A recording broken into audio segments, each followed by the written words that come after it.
Hello and good evening. Welcome to DistAns Part 3, or DistAns as I've come to call it. This is the series that I have every month to answer various questions, and in particular answer various videos that I haven't had a chance to make response videos to that have been made to this channel or to people from my point of view just generally. I know there's two things that I promised in February. The first one was the Nerd Culture series, which I started releasing last week. I finished it a month ago or something, but I just finally managed to hit publish on that. And the next thing I have is, well, the monthly distance series. I even have a hashtag for it, as you see on the screen. So without further ado, I think we should get started. One thing, I've never been able to really get the OBS quite right in terms of the volume level. So I'm really relying on people to tell me how the sound comes across, whether they're picking up too much background noise. I recently had to change my living circumstances. I'm in a much more noisy place. There's nothing I can do about it, really. But for that reason, you might hear a bit more background. You might hear a bit more squeaks because I've got someone above me walking. It's just going to have to necessarily be part of the format. I assume I'm going to keep an eye on the chat and make sure that everyone's hearing me. I think that's working out all right. Anyway, so right now we have 4 videos that were posted under the hashtag. More noisy place. There's something I can do. And I'm going to just look at them right now. I can't get through all of these. The first thing is, well, the first 2 main videos that I really felt obligated to respond to. The first one is a video by a reactionary expat on why Christianity won't save the West. The next video is a video on spirituality by the YouTuber Thinking Ape or Stardust. And then there are 2 shorter videos that got posted onto the hashtag. Now, I'm much more inclined to do shorter videos because I'm going to be sitting here literally watching them for the most part for the first time, hitting pause and responding. And it takes a really long time to get through a 50-minute video. And 20 minutes, half an hour makes it all the more difficult. So I'm going to wait for people to kind of filter in. If people want to ask me questions in the chat, I'll be able to take them now. Obviously, I usually like giving it at about 15 minutes, 10 minutes before I started on the videos to make sure that people can have a chance to come in. I know I've released a lot of videos this week. People might think that I've spent a lot of this week working on videos, when that's actually not the case at all. I made those videos a month ago, and I hit publish a week ago. It's sort of this YouTube thing where they come out, you can just schedule things in advance once a day. So I really haven't had a chance to go back and attend to this channel for quite some time. And I've been fairly busy, and I think March is going to be an incredibly silent month for me, unfortunately. But I do intend to keep my regular series up, and one of the regular series is this opportunity I have to answer questions both from people who are watching and also from people who are responding to me by making videos. So I'm watching the chat, not much going on. It looks like people like the Nerd Series videos all right. I hate to say it, I recorded them all at once. I recorded them in when I was away over Christmas break, and the sound quality was terrible. And so I had to sort of process these videos, trying to cut out all of this ambient noise. It was just impossible after the while. I had to just get used to the fact that there were footsteps that you could hear, and there were little squeaks in the chair. I just had to leave it in. I wasn't going to re-record a 3.5-hour session. And, you take these things when you can. So you just have to you have to make your series with the audio recordings you have and not the audio recordings you wish you had. So, yeah. Hopefully people... Videos. Okay. Not many people in the chat. I was hoping someone would nominate which one of these videos I should do first.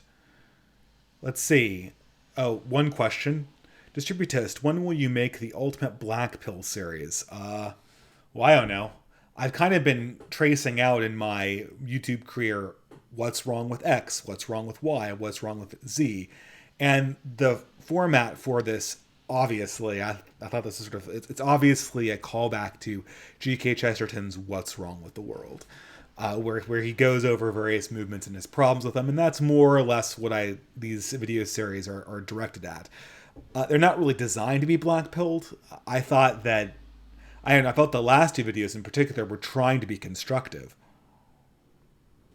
And I don't think we need more criticism. I'm hoping that I'm going to make more videos like the last one. One video that I really wanted to make, or a video series I wanted to make, was going over contemporary and modern things that were wrong, and not really necessarily showing what's wrong with them or pointing out their obvious flaws, but rather trying to imagine how they could be reformed and become more productive and more healthy, to try to imagine in its best state what is this thing that we're looking at. So I'm getting a lot of requests for reactionary expats video. I still am going to wait for 5 minutes before I start the video. I hope you don't mind. I have a few questions here. I think everyone can super chat. Or is that disabled now? I forget. YouTube's doing some strange things with their streaming options. Louis the 14th says, opinions on postmodern art. Please use Anthony Pantano and Dr. Lehman's response video to Paul Joseph Watson as resources. Yeah, I think postmodernism gets a bad rap. I think postmodernism gets a bad rap because the people who criticize postmodernism, I think generally they want people to go back to some kind of romantic era or some kind of classic era. We just can't. We can't start a new movement, a new artistic movement, a new literary movement, a new ideological movement by pretending that modernity never happened. That's the one thing we just can't do. And for all its flaws, for all its meddling with relativism, for all its associations with social justice warriors and Marxism, postmodernism does not pretend like modernity never happened. Now, a great example of something that I think is a natively postmodern universe, and I've mentioned this several times, are cyberpunk universes. I'm thinking particularly of William Gibson's Neuromancer, or even, Was it, I forget that. Is it Sterling? He did one called Snow Crash. Now, cyberpunk, people usually think The Matrix. Neuromancer is a little bit closer to what people usually consider cyberpunk, because The Matrix is more or less just Jesus in cyberspace, right? Neuromancer is a novel, on the other hand, or a description of a subsequent universe that's deeply cynical about narratives of heroism and exists in a postmodern atmosphere. So there are large corporations, but the society and the culture is still highly fractured, like our own post culture is. And because of that, there's a certain amount of honesty, I think, a certain amount of reality. And, I don't think every sci-fi universe had to be William Gibson. Absolutely not. In some sense, it's a little bit limited. But I'm really tired of seeing fantasy and science fiction constrained by neo-romanticism. And I think that, when every other novel is going to be like Buck Rogers or Star Wars or Lord of the Rings, if it's just a rehash of that, people are going to get tired. And the SJWs, they're right in complaining about the fact that there's only so much you can do in universes that look like Star Wars, in my opinion. I mean, or even in the more popular thing these days is steampunk. And steampunk is, I guess it's in the right direction. I think it's punk, right? So supposedly it's postmodern, but in reality, a lot of the problems with steampunk is it pretends like World War I never happened, and Star Wars and Lord of the Rings and these classic science fictions, they pretend like the Reformation never happened. They want to go back to this universe where there's defined good and evil. There aren't a large number of differing opinions. I don't know. I mean, I think there is some room for this, but it's I think we need to move on. And I think postmodernity does that. I don't think it does it right. I think that, and I think postmodern art is a good example of this, but at least it actually confronts the human being as he exists in the modern world. So, short rant over. Roman Doherty says, I'm wanting to check out Catholicism. I grew up in New Life Church and it was there during the scandal with Ted Haggard.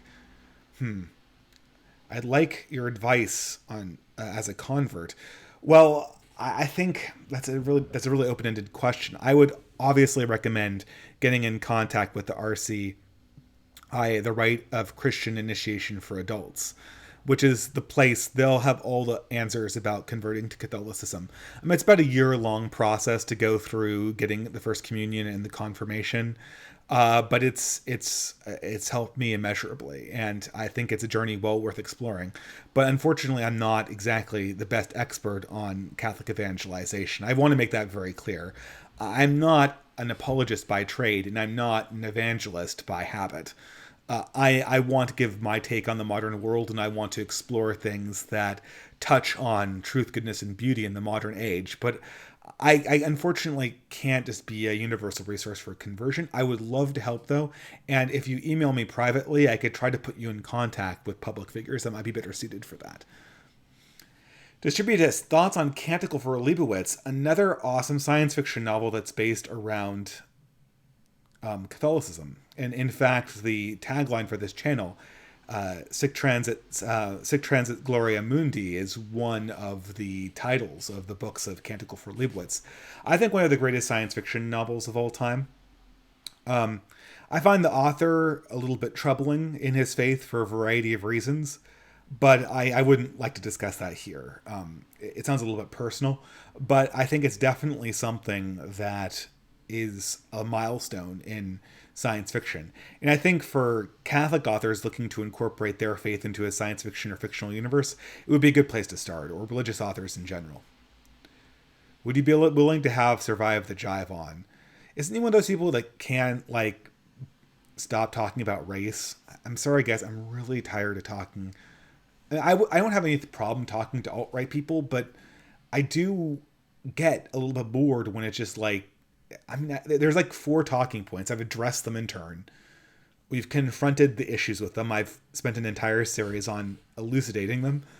I don't have any aversion to having anybody on my show as long as the civil conversation is going to obtain from that. But, I don't know. Perhaps I'm thinking of the wrong guy, but it's a little difficult to think. I don't know. My impression is that he's one of these people who's conspiracy theory, race obsession thing. But maybe I'm running the guy down. I don't know. I shouldn't let my mouth run like this on the live stream. Are you familiar with the story of Beowulf? I certainly am, and the impact it had on fantasy. Oh, well, saying that the Beowulf had an impact on fantasy is like an understatement of the century. I mean, Beowulf had an impact on every single piece of English literature in existence. I suppose it had a supreme impact on fantasy because one of the main founders of high fantasy, Tolkien, was essentially in love with Beowulf and thought that it came to this very, very pointed philosophical conclusion. But I don't know. There's probably too much to say about this. I really would need an expert. There is a YouTuber who does Old English, and I would love to have him come on and talk about Beowulf. That would be an amazing book for a book group online. Now, I've never gotten book groups to work online, but Beowulf would be something I think that any person with a college education could just polish that book off really easily. And I still have to get Braving Ruin on a stream talking about Why Liberalism Fails by Patrick Deenan, which is an amazing book that I just finished myself. All right. Survive the Job as a Pagan. Okay. Oh, okay. Now... Okay. I mean, I don't know. I mean, what will we talk about, I guess? I mean, the thing is that I have no aversion to having anyone on. Usually I like having people on when we have something to talk about. I used to do this series, and I still might do a general podcast of some form, but I used to have a quasi-podcast called Flying In, where I would just have the regulars, the channels that are sort of closely affiliated with me, and anyone else who wanted to come on, just come onto my channel and talk about things. But I sort of shut that series down. Not that I would be averse to doing it once in a while, but it just gave me a complete headache.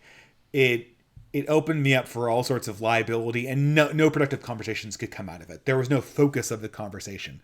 I guess I had sort of an open stream around about New Year's, looking forward to 2018, but for the 10K thing. But But that's neither here nor there. Do you think non-Western, non-white people have a place in rebuilding nerd culture? Well, it depends what you mean by nerd culture. I'm certainly in the modern world, yes, because this is the thing also people don't understand. Modern, I'm a localist. I'm someone who believes in nations as the best way to organize humanity, and I am loyal to Western civilization and to Christendom, and obviously, primarily to the Church of Christ and through that Church Christ. But that's we live in a modern world, and although we have local loyalties and local preferences for how power is distributed, culture at this point is done internationally. And I don't think that's necessarily a bad thing. I don't think that if you are somebody looking to revive the West, I don't see how Black Panther really hurts you. As a matter of fact, I haven't seen Black Panther, but from what I've heard about it, I mean, alt-right people should love it, right? I mean, it describes an ethnic state, right? I mean, a vision of a healthy and thriving future helps everybody. It helps everybody because there's only one good, there's only one beautiful, and there's only one truth. And so when any peoples strive for that, all of them can look on and benefit from that, regardless of the fact of the particular people who are striving come from your culture.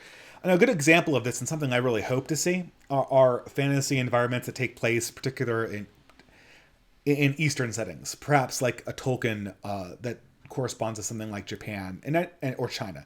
And I know these fantasy worlds exist, but I wonder if, considering that the modern establishment is so dead set against Western traditionalism, I wonder if you couldn't smuggle in sound traditional concepts if it was under the guise of being Chinese or Japanese in its origin.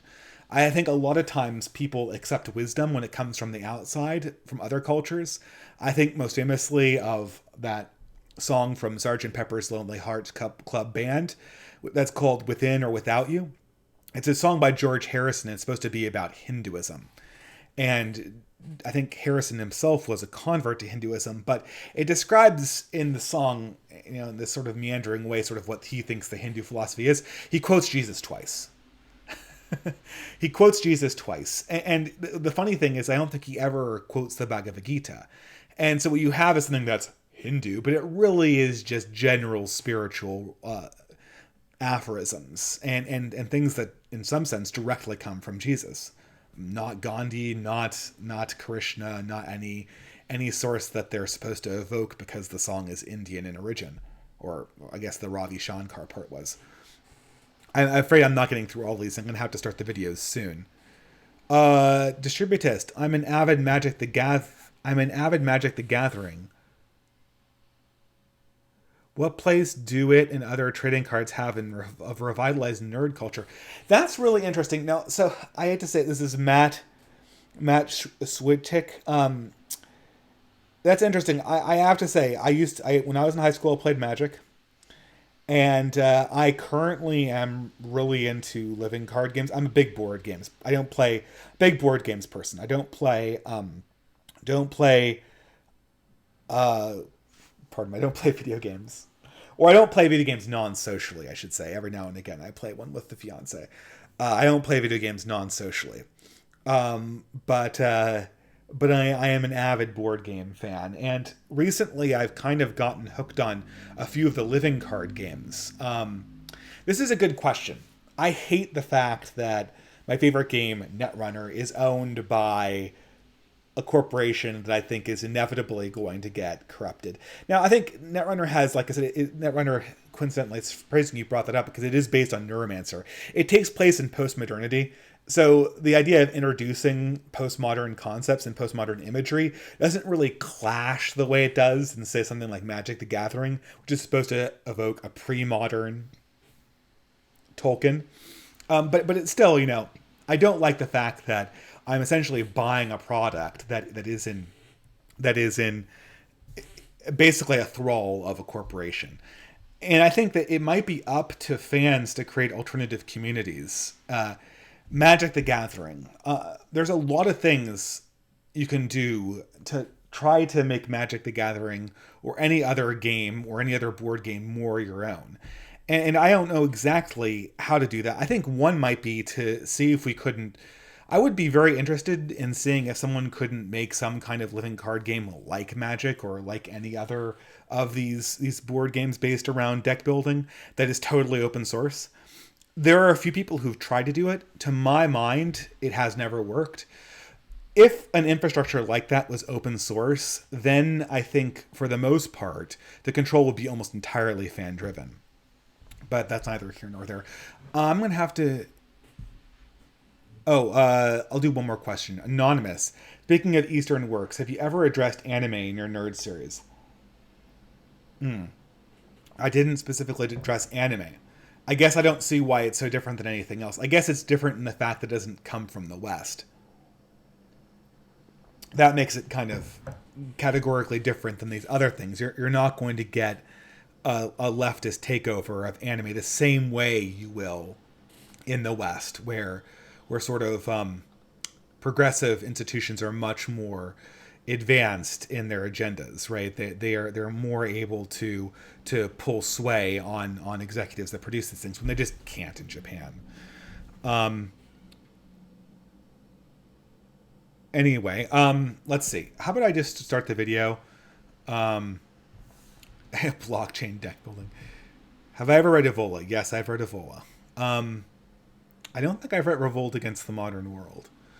I guess I'm not as big of a fan of Evola as I am to the earlier reactionary thinkers. Maybe it would be a discussion for a future time. I don't know. I guess I don't see what the big deal is. Anyway, so it looks like everyone wanted me to do reactionary expats video first. So I'm going to go ahead and do it. Now, you guys are going to have to tell me in the chat if this is too loud or too soft, because it's not something I can easily control. I've set this up before with a sound test, and apparently when I start streaming, the levels just get screwed up. So let me know if this is too loud or too soft.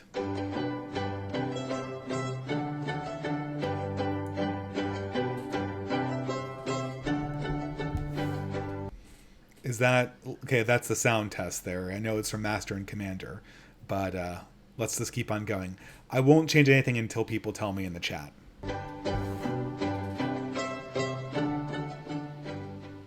Hello listeners, I don't really discuss religion very frequently at this channel because I find it to be a fairly divisive topic, particularly on the alt-right actually, and it rarely leads anywhere productive. It just tends to devolve into a mudslinging match between different factions of people.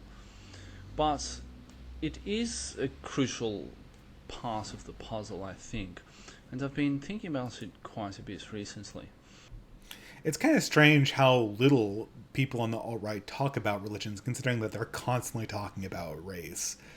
It's interesting because people said don't talk about religion or politics in public, in play company.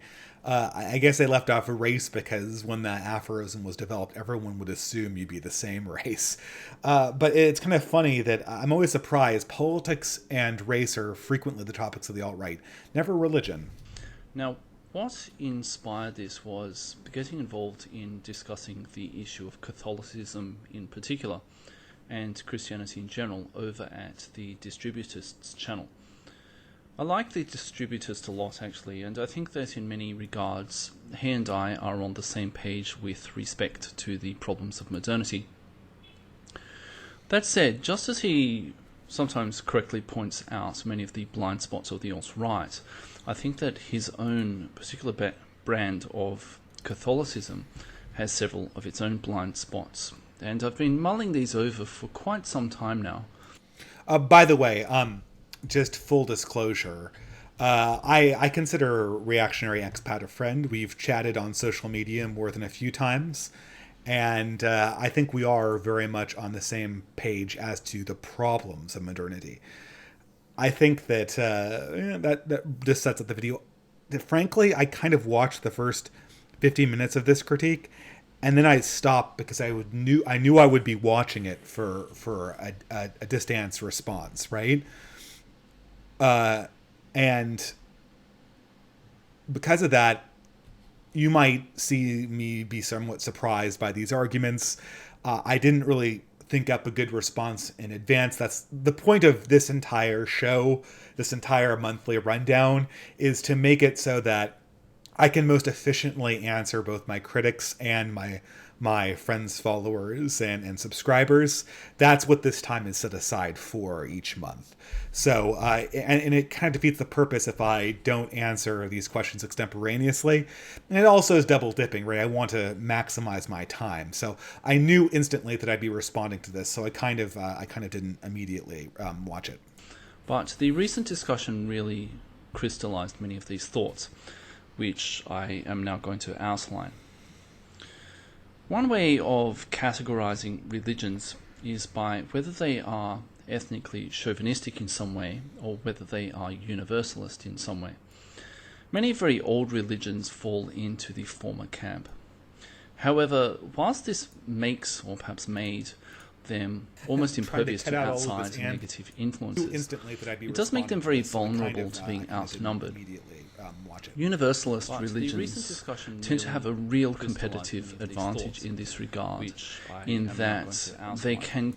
So, I let that go a little bit long, is that, I don't know, I think that there is a division between universalist and ethnic religions ever since I went on JF. Now, people know that I went on Jean-Francois's channel, and I got all sorts of flack. I talked about the alt-right, even though I didn't really debate the alt-right when I went on the big Worski Internet Blood Sports stream that happened about a month ago.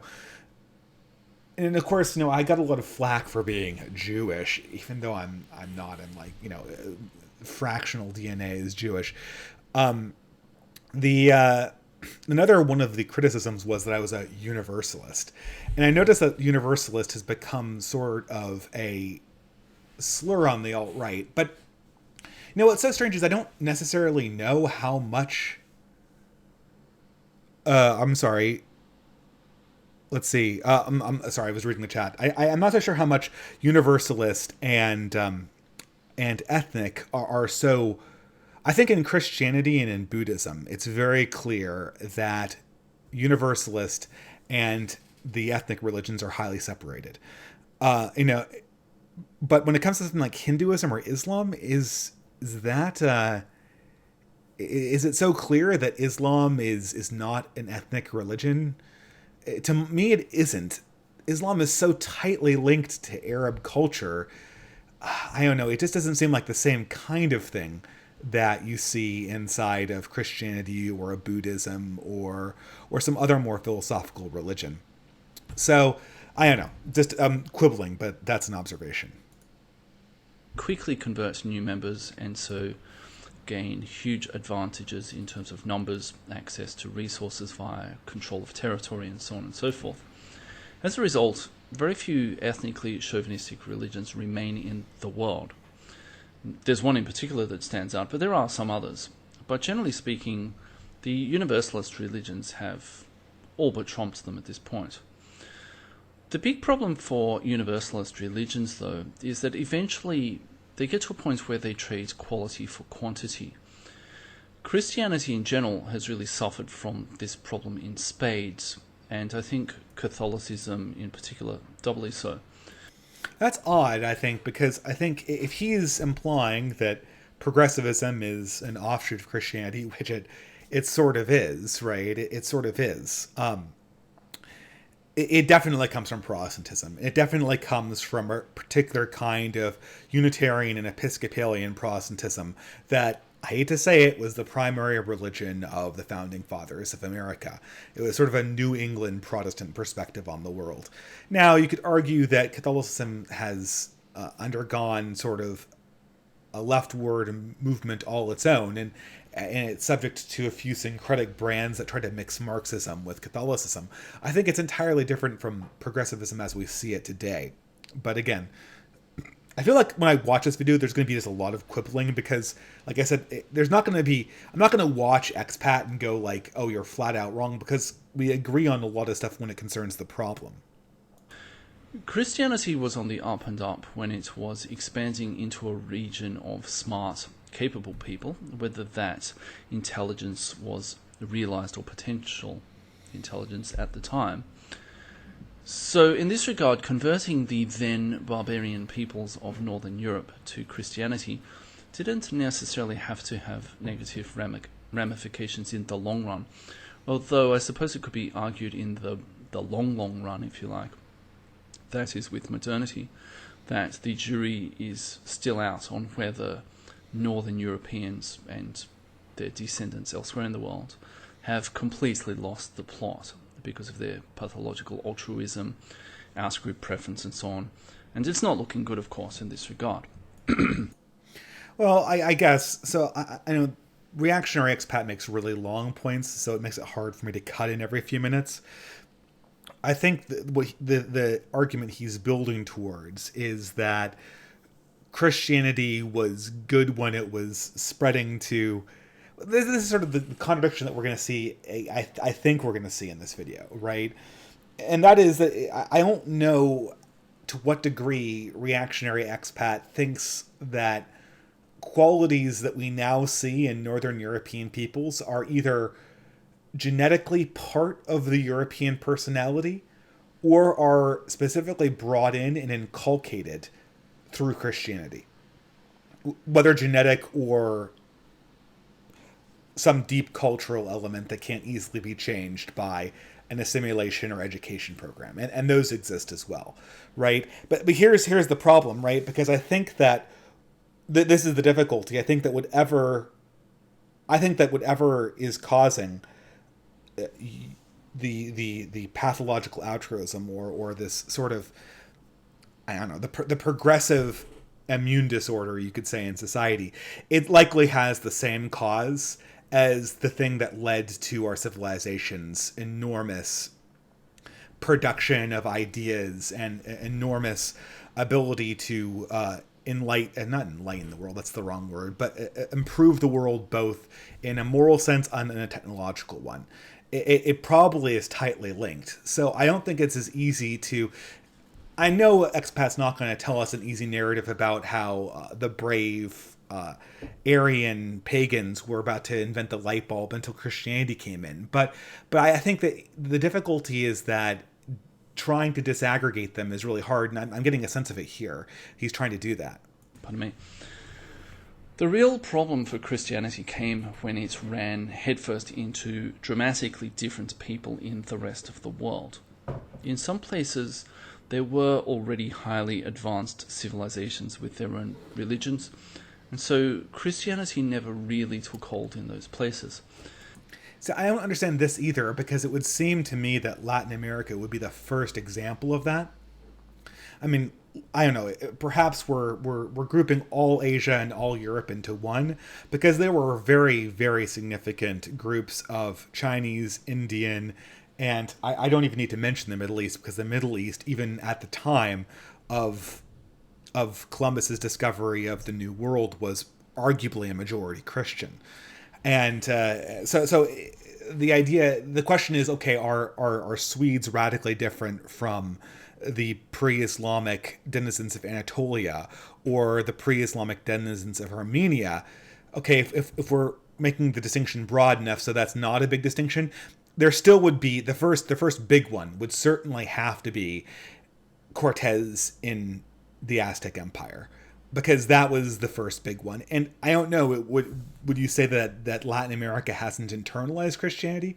Perhaps you could say that has occurred, but I'll let Expat make his point. What I am essentially talking about, though, is a Latin American problem, and to a lesser extent, a sub-Saharan African problem, with a few miscellaneous add-ons elsewhere, for example, the Philippines. One reading of the history of civilization, any and all civilizations in fact, is that there's always been a kind of tension between two castes of people. On the one hand, a highly materialistic warrior caste.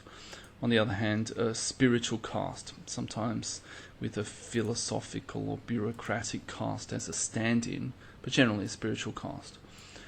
In cases where the two are somehow combined, ultimately the materialistic generally loses out to the spiritual.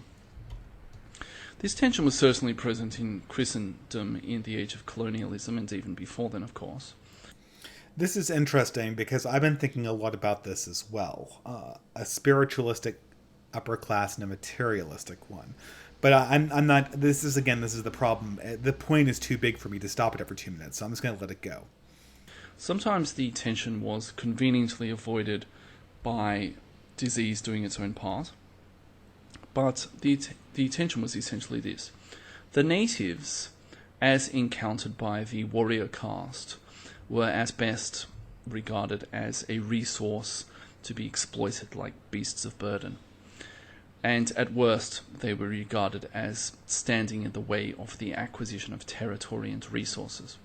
However, the same natives as encountered by the spiritual caste were often regarded completely differently. They were regarded as souls worth saving and people who merely needed to be brought into the fold of Christianity. That's actually a really good point. I hope everyone's still hearing this, but this is very, very true. If reactionary expat is thinking of the conquest of the Americas, we definitely see the secular forces of Europe essentially trying to just bend the crushed Aztec and Inca Empire to their whims and enslaving the natives, doing all sorts of exploitative practices. And really the people who've beat this back and established, I wouldn't say rights because that's a bit of an anachronism, but established rules and laws that protected the dignity of the native population were the priest class. And in particular, I'm thinking of people like Bartholomew de las Casas. He was a Dominican friar who essentially lobbied the Vatican to get involved in the mistreatment of Native Americans in the New World, creating what a lot of Catholic people, and I think this is a pretty good argument, have seen as the first instance of international human rights, saying, no, it is improper to take a free peoples and enslave them. Now, of course, I mean, these rules were sort of bent in order to allow African slaves, but this history does ring true in a big way. The secular forces were mainly interested in conquest, in guns, glory, and conquest, and the priests were interested in saving souls and God. Wherein the initial physical contact and its after effects in terms of disease, loss of resources, expulsion, and cultural disruption did not solve this problem so that people didn't have to think about it, European colonists were essentially faced with a simple question. Pardon me. And the question was this: do we actively wipe them out, or put them on reservations somewhere and hope that they die out or we outbreed them, that kind of thing? Or do we make our peace with them, live with them, and try to convert them? Once the European colonial forces answered the latter, it was only a matter of time before it all went off the rails. Why? You'll probably answer this, and this is, I guess I should have really just had a conversation with expat, but I mean, this is the question. Why? Have there never been successful efforts at converting highly different people? I mean, Islam's been able to essentially bend very different cultures into an Islamic framework, into an Islamic version of international peace. I don't see why Christian projects would be naturally doomed in this way. And I think this is precisely where Latin America went wrong. Although I think it could also be argued that the problem goes much farther back than this. And there were issues with how the Spanish and the Portuguese organized their colonies, which I think actually has its roots in 7 centuries of contact with the Mohammedan world and having to respond to them in ways that perhaps in other situations were not very successful or very productive, but got the job done in the Reconquista. Well, I mean, it's broadly the Spanish took things up from a religious point of view, where they believed that as long as a peoples had the same faith, they could be successfully organized into a political body of some sort. And I think they had, well, I think that's more or less my opinion on the matter as well. I mean, the alternative is that, I mean, the alternative is that wars like we saw between the Spanish conquistadors and the Aztecs would not simply be civilizational wars of conquest, which are bad enough, but would be civilizational wars of conquest which can only end in genocide, which is, to my mind, insane. If there's going to be a flow in and out of ideas and civilizations, I think that encouraging sort of a cosmic war where genetics become part of the struggle of ideas and civilizations to take root in certain areas is it's just upping the ante in a really, really weird, and I don't need to say dangerous way because I think everyone else sees the danger. And what's so strange about it is that obviously it's something that is not necessarily always been the case. Islam's the perfect example of this, right? Islam takes radically different cultures over and is able to bend them into an Islamic framework. And so these other things may have played their part, but I think it was essentially a spiritual question. Pardon me. Now, incidentally, and this is a bit of a side track, a digression, but hopefully you will see how this is relevant shortly. Incidentally, a minor version of this problem, this very same problem, is also playing out with regard to the after effects of black slavery in the USA. And I think that that was a complete own goal that could have and should have been avoided. Well, I don't think reactionary expats courting controversy of any American in saying they wish slavery hadn't happened. I think that's one thing that probably the alt-right and the progressives could link hands and agree on. Probably for very different reasons, but they could agree on that if nothing else. And will probably act as a millstone around the necks of white Americans, regardless of their involvement or lack of involvement in that particular situation, for quite some time. Now, I should point out at this point that I'm thoroughly opposed to the idea of slavery. I think it's an abhorrent practice for one very simple reason. Unless the people you enslave are so similar that a few generations down the line no one will be able to tell the difference. I think he's thinking of Greeks and Romans here. Regardless of whether said people are at the top or the bottom of society, because they'll be fully integrated and fully unrecognizable as independent from the main body of people. What you end up doing is creating an enormous pair of possible problems for yourself. On the one hand, you can find yourself with a massive millstone around your neck, because any group of people that could be so thoroughly conquered is, by definition, inferior. I'm not so sure about that. I have a feeling that Westerners are in the process of being so thoroughly conquered, so I would never concede to the fact that a people has been crushed and enslaved means that they are necessarily inferior. I would have to concede that Greek civilization is inferior to Turkish and Islamic civilization. I would have to concede that, well, Roman civilization is superior to classical Greek civilization. I guess in some sense you could argue that they're less able to project power. Maybe that's what expat means. But I don't know. I feel like this whole thing,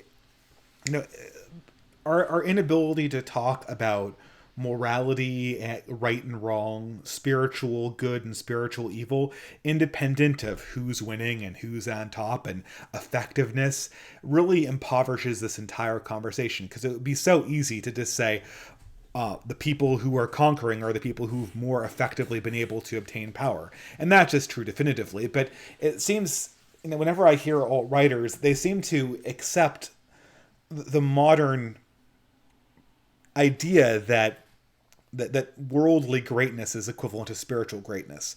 And I think if you do not have an understanding of the distinction between those two, you're just going to end up with a dialogue that's really disjointed. But I'll let him continue. And will quite likely remain so permanently. Now, whether you end up with a cancerous appendage or you gradually water down what initially made you successful, the effect is still more or less the same in the long run, and it's not a good effect. And history is full of civilizations that succumbed to this problem of the millstone or being watered down. On the other hand, if the conquered people were merely unlucky in some fashion and are not dramatically inferior to you, then you have in your midst a very real and potential threat. At some point, when you have internal strife of one form or another, these people could very well seize the opportunity, rebel, and then turn the tables upon you, and at that point then you become the slaves. And again, we have plenty of examples of this throughout history. I'm afraid this is probably where we agree. We do have plenty of examples of this across history. I'm surprised that progressives don't remember them. Oh, actually, I'm not surprised, but it's a shame that they don't remember them. Now, how is all of that relevant to the talk about Christianity? Well, Christianity in general, but I think Catholicism in particular, faces this exact same problem. Beneath this video, I'm going to link two maps of the world. The first one is in blue, and that one shows the relative percentage of Catholics in each country. The second one, which I believe is in orange, shows countries by the absolute number of Catholics. And I've taken both of these from Wikipedia. So I'm going to assume that you're going to open both of these images because I don't want to cut back and forth between them in the video. I'm not really great at video editing, and it's very time consuming. I'm not really interested in doing that. So let's consider the two images. So you have them open in a browser or something like that. The first thing that I will say about both the percentages... By the way, I'll try to get these images up for you guys. Just listen to the talk right now. I'll put them up later when we discuss them. And the absolute numbers of Catholics is that I think that the numbers are grossly overestimated in the West. For instance, according to these maps, 20-something% of, or approximately 6 million Australians are supposedly Catholic. That's taken from census information. But if we were to consider people who did more than write it on a census form every 5 years, I think that the numbers would be considerably lower. Indeed, if we were to exclude those who only turn up for weddings and funerals and perhaps twice a year at Easter and Christmas, I would venture to guess that the number of real Catholics in Australia would be in the low to mid-single digits. Again, this is undoubtedly true. Well, I wouldn't say I know anything about Australian demographics, but certainly for actually Catholic people in the United States, this is unfortunately incredibly tragic and incredibly true. So I won't contest this at all. Or approximately 1 to 2 million people. Pardon me. Certainly, the old guard of Catholic Irish has been so thoroughly secularized at this point that such people don't even really count. I know lots of such people who, again, excluding weddings and funerals, haven't been to Mass since they were kids. On multiple occasions, I have even heard such people describe themselves as recovering Catholics. The next... Oh boy, is that a frequent designation in my family. Wave of Catholics into Australia were Italian immigrants in the 1950s. 3 generations on, though, and the effect is largely the same. For instance, my cousin, or one of my cousins, married a guy who is 1/4 Catholic, 1/4 Italian, I should say, not 1/4 Catholic, 1/4 Italian. Now, he's highly in touch with his Italian roots to the points where, and my cousin is not Italian at all. Now, he is highly in touch with his Italian roots to the point where their kids, for a while at least, I'm not sure if they still do, attended Italian school on the weekends. And they call their grandparents, their father's parents, nonno and nonna. And I should point out the highly amusing fact that the nonna is actually fully Anglo-Australian. I'm not quite sure how that works. This is just a digression. I can't really do anything about it. Anyway, I'm going to take a break here and look at the chat. I think I was able to upload the the image. I don't know if it's come up yet. Cousin, or one of my cousins, married Okay, well, we'll see if it weekend, appears. and they call their grandparents, their father's parents, Nono and Ah, there we Nonna. go. Okay. And I should point out the highly... So at this point, I'm just going to pull up this image, make it a little bit bigger so you can see what he was talking about. So I believe the first image, if I remember properly, it's the distribution of Catholics in blue, and then Catholicism by country. Okay, so I guess the point he's making is that it's highly concentrated. That's what I'm hoping, or I don't know. I mean, the Catholic. Well, that's really odd. The color schemes seem to be really out of skew here. Well, maybe he'll explain it if I just keep on playing the video and we have it on the screen. I hope people can see it. I hope people can see the file. Father are absolutely obsessed with playing and watching the Wagga Ball every waking minute of their lives. That side of their family, they regularly make pilgrimages to the old country to visit relatives and the whole bag, basically. The Nonna is actually fully Anglo-Australian. Of particular note is that this getting in touch with their Italian roots hasn't extended in any way, shape or form to Catholicism. And my cousin and her husband, in rather typical modern Australian bogan fashion, first had a kid out of wedlock before they decided to finally get married on a beach. So I love this word, bogan. It's Australian for what in America we would call a hick, I think, or a redneck, or I don't know, colloquially people might call white trash. That's my understanding of this slang. Maybe someone from Australia or New Zealand can correct me, but that's my impression. Thailand, of course. At this point, I would venture to guess that the average congregation at a Catholic Mass in Australia would consist of geriatric Irish or Italians, some ring-ins from Eastern Europe, and then the dusky hordes. Likewise, considering Western Europe, those maps would suggest that at least 1 in 4 Germans, and broadly speaking other non-Scandinavian and non-British Western Europeans, could be described as devout Catholics. I don't believe that such numbers are in any way accurate. Figures of church attendance, even in one's Catholic strongholds such as Spain and Italy, are supposedly anemic at this point. So it seems more than supposedly, but okay. It seems to me that those numbers are probably plucked straight from census forms, where, just as in Australia, people write something down once every few years and then they forget about it until next time. Even the great white hope for Catholicism in Europe, Poland, can't crack 40 million people. And it should also be pointed out that Poland has a fertility rate approximately 2/3 of replacement level.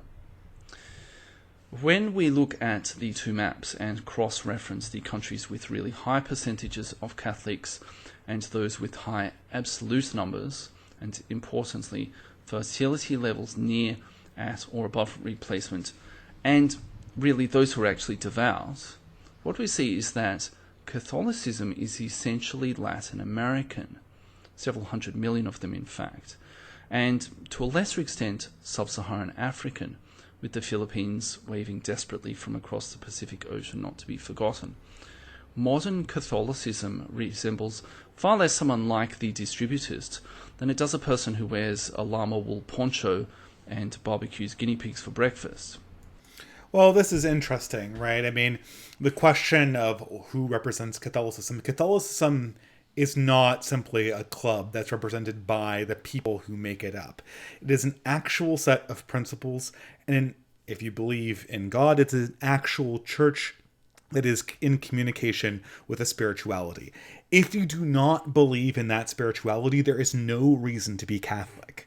So I have to get that out straight out. There's just not going to be an agreement on this regard. No, I'm gonna have to take a step back here. Perhaps I should expats have gone on for a long time, and I think I have to say my piece. Now, when I engage the alt-right, I do a fair amount of granting premises. I don't agree with a lot of the premises having to do with race, having to do with how we justify our own civilizational institutions, and the existence of true spiritual realities of things like goodness, truth, and beauty. Now, I could just say, I believe in God, that's why I'm Catholic, and that's why Catholicism will win, because Christ himself said that hell itself will not prevail against you. But that is not the tact I'm taking here, nor is it very useful for my viewers. Again, this is the same thing that I have had to say continuously with all my interactions with the alt-right. I've particularly gone out of my way to not mention racism or any of these other things, because I don't think that having another person saying that is relevant. So I'm going to take these critiques totally at face value and not really question the premises. So let's assume, for instance, that expat is right, and we'll say the expat we can grant that. Let's just table the existence of God. I know that sounds really insane, but I guess for purposes of argument, let's just do it, and let's just look at Catholicism as an institution. Even if we table God's existence, it's still not exactly very accurate. Okay, so let's say instead of talking about the Catholic Church, we were talking about something like manufacturing. Yeah, global manufacturing output. And we were talking about, oh, look, let's put the map up of the world and see where manufacturing is going. Look, guys, I mean, you could have thought that manufacturing was at one point something that the West did, but now it's really associated more with people from Pakistan and China, things that have nothing to do with us. Therefore, it can't be a vehicle for Western renewal. I mean, that's not really very pertinent, right? Presumably, manufacturing is something external. It's not just a designation that's meant to encircle a bunch of people of our own group. It's actually a methodology for accomplishing something in the real world. And I think that's going to be central to how we see religion going forward. But I'm just going to play it and see how it goes. If the fate of the West rests upon Christianity, and specifically Catholicism, then we are essentially saying that the fate of the West rests upon a bunch of non-Westerners. No, we're not. No, this is the now we're getting to the actual mistake that I think expat is making. The claim that traditionalists like myself make is not that it suddenly becomes the responsibility of non-Western people to save the West once they adopt this thing called Catholicism. If a person from the Philippines or Japan or China or Africa becomes Catholic, their primary, or it's not their primary, but their first secondary responsibility is still to their own culture. They still have their responsibility, in its majority, is still to make sure that their own country is the best it can be. The argument of the traditionalists is that without Christianity or some other contact with the divine, there will be no people who do have the responsibility, namely Westerners, will be unable to renew their own civilization. So we see it. I think this. I hate to say that reactionary expat. At this point, it seems like he's almost drunk the progressive Kool-Aid. The point of Christianity is not to get everyone onto Team West. If you're of European descent, your loyalties are going to be towards European culture. And Christianity is not a tool for conscripting other peoples to fight for that cause. They have their own cultures to preserve. And given the ravages of modernity, they have their work cut out for them in Africa and Asia. I mean, if I went to Japan and they're like, oh, our children they're not getting married and they're not even interested in each other. They just want to play video games and be self-satisfied and totally live selfish lifestyles. I would recommend religion, and because I'm Catholic, I'd recommend Catholicism. That would not be a recommendation meant to sort of inject European civilization into Japan. Even though it coincidentally might have that side effect, that would not be the effect, nor would it be right for me to recommend Catholicism to another culture with the hope that it would somehow turn them into little copies of Europeans. And I think this is going to be the fundamental difficulty and problem here. And that is that because reactionary expat, I know he does have this at some level. He does have a concept of a transcendent good. He doesn't understand that the point of Catholicism is not to reach towards the dominance of one culture over the other, but rather simply to elevate anybody who uses it to a higher level, more akin to science or manufacturing, and less akin to some group in which we can exert some kind of in-group preference. Which seems slightly oxymoronic to me. If it has come down to that, then we're not so much up that well-known creek, but we have instead donned pith helmets, enlisted native porters, and have gone on a fully supplied expedition on behalf of a geographical society for the source of that well-known creek. Because let's be honest here, By the way, that's not Cripple Creek, that's Shit Creek. But this is again misunderstanding the purpose of Catholicism. It's not. I mean, this is the problem too. This is another big difficulty. We'll see this again and again. There's both a difficulty understanding the ways that Christianity can be like Islam, and there's ways that Christianity just can't be like Islam. And maybe I'm sort of partially contradicting my earlier side, where I said that you could indeed come into another society and in some sense inject other qualities of it through purely a cultural exchange. There didn't need to be a genocide. And Islam's a demonstration of that. But there's another way that Christianity is very different than Islam, is that Christianity is not a mechanism for one particular culture to export itself and to clone itself into other cultures. This is not, I mean, this is sort of a frequent complaint even inside of Islam. If you talk to Persian people who are more secular and Turkish people who are more secular, they'll openly complain about how radical Islamists essentially just want to superimpose Arabic customs uniformly over their entire cultural heritage. And that's something that Islam has always had in its MO, but it's not part of the MO of Christianity.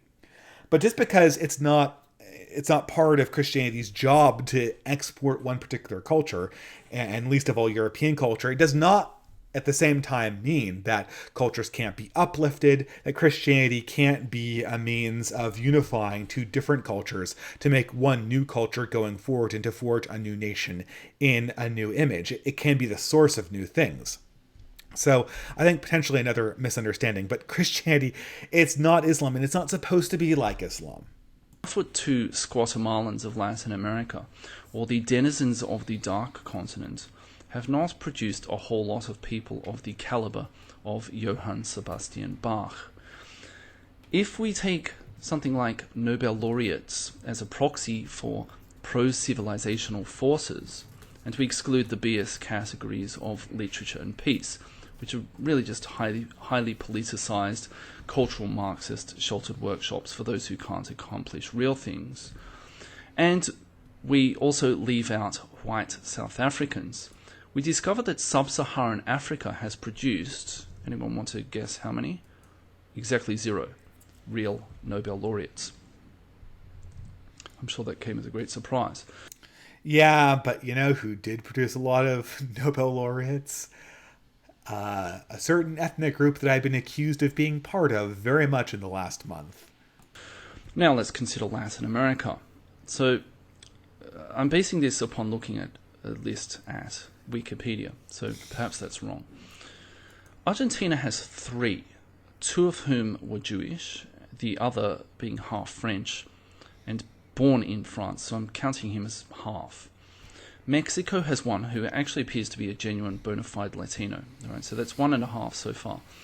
Venezuela has 1, but he's also Jewish. So Latin America, a region of almost 2/3 Called it. of a billion people. Let me say that again. Almost 2/3 of a billion people has produced 1 native Nobel laureate and 1 kind of half local, plus 3 Jews. For reference, Taiwan, with a population of 23 million people, has produced 1. Croatia, which is a Catholic country, but it's also a European country, with only 4 million people has produced 2. So Croatia, with only 4 million people, has produced more than all of Latin America once you exclude the Jews. But I guess I'm just going to reiterate my point. I mean, the qualitative point is simply, and I feel like a broken record, the point of Christianity is not to find the best culture for producing Nobel laureates and make sure that culture clones itself into all other cultures worldwide. I don't believe all cultures are equal, nor do I believe all cultures should be equal or identical. And I don't see cultures as some kind of Nobel Prize research factory. I think they have a higher purpose than that. And so, I guess maybe I'm missing the point here. I mean, he's probably going to make the case that, oh, well, look, you're not going to get European civilization by converting the Philippines. Well, the Philippines are already Catholic, but you're not going to get European civilization by converting Africans to Catholicism. No, you're not. But that's not the point of Catholicism. Presumably, we want a better African civilization, and for that reason, I would absolutely recommend Catholicism. And that country that really can only be regarded as nothing short of an international behemoth, a gargantuan nation with that's just spilling out of its borders, all 50,000 people, talking about the Faroe Islands, has even managed to get in on the act with one Nobel laureate. So it's good to know that we're in good hands with those 639 million Latin Americans, and who knows how many sub-Saharan Africans, with their 1.5 useful people. I mean, who wouldn't be all... See, no, as much as I agree with reactionary expat about the problems of modernity, I really dislike this idea of seeing people in instrumental forms. I think that's going to be a problem. Ghost of Buckley says, I'm not understanding Expat's point. If you want to clarify, Ghost, you have to reply me, otherwise I'm going to miss you in the shuffle. On Catholicism in the high-stakes poker game of religion versus ethno-nationalism as a pro-civilizational force. Now, this is not to say that I think that the alt-right gets everything entirely right. Likewise, I'm not saying anything itself about Catholicism other than its universalist, expansionist, slave-embracing drive. That little Protestant barb had to be inserted, but I like it. I'm merely saying that the Catholic Church is a non-European church now, and is getting more so by the year. When both the mean and median IQ of world Catholics fall somewhere south of 85, at what point do we admit that this is, by definition, a grossly anti-civilizational social organization? But this is the thing. Catholicism is not... Catholicism is a thing. It's not comprised of the people who make it up. This is one thing that just has to be taken immediately off the table. I mean, our manufacturing systems are probably majority Asian at this point. Are they grossly anti-Western because Asians do it more? I mean, you could argue whether we should be doing it more or less manufacturing. But, and I think perhaps we need to have a native manufacturing industry. But that's neither here nor there. The thing is, manufacturing, and I think expat would understand this in that context, it is something that can be done by Europeans, and it can be done by Africans. But it's not something that suddenly, because Africans do it, it's not somehow imbued with Africanness. It is a constant and consistent thing. I think this is something that modernity really helps. It really encourages this misunderstanding, whereas the institution suddenly becomes conflated by the people who make it up, even if it's directed towards some other end. But anyway, I'm going to continue to play the video. Perhaps it wasn't always that way, but at this point, who's fooling whom here? Yeah, I see that. He said that religion encourages miscegenation. Well, he didn't mention that at all. So, if he does, maybe I'll confront it. These heavily Catholic regions only survive at the level of civilization that they do, pardon me, because of the technology and money that flows south from the existing West. that is North America and Europe. They are 2+ continents, or more than 2 continents, entirely composed of eaters. The non-eaters essentially being a rounding error. Well, I mean, a large amount of this has to do with the fact that we live in a globalized system. Now, I don't like the talking about people as if they were consumers or useless, because I don't think that's possible. And again, this comes down to a spiritual disagreement. But these countries were always poor, but they were for a time self-sufficient. Civilizations, whether they're Aztec or African or Asian or European, they can take care of themselves. They have a localist tradition that's all their own. Now, because of the incredible amount of wealth that is coming out of Europe and North Asia at this time, and North America, that wealth is essentially creating a situation where a lot of these countries can do very little in terms of production and essentially live off the global economy, which, I don't know. Is it fair to criticize them for that when in many ways, you could argue that everyone lives off the global economy, no one's self-sufficient? I see what reactionary expats saying. There are a lot of countries that have cultures that are so dysfunctional that once globalization was taken away, they would just immediately crumble. Well, a good example of this is Saudi Arabia. I mean, very few people work there. If they lost the oil trade, their country would immediately crumble. But for the most part, if you look even 200 years ago, every one of these cultures was able to sustain itself within its own borders. So it's not something dependency is not something that just exists in the bloodlines of these other people. And I'm not trying to draw down the difference between the cultures of Europeans and non-Europeans, but I think we might be making a little bit of a mistake here.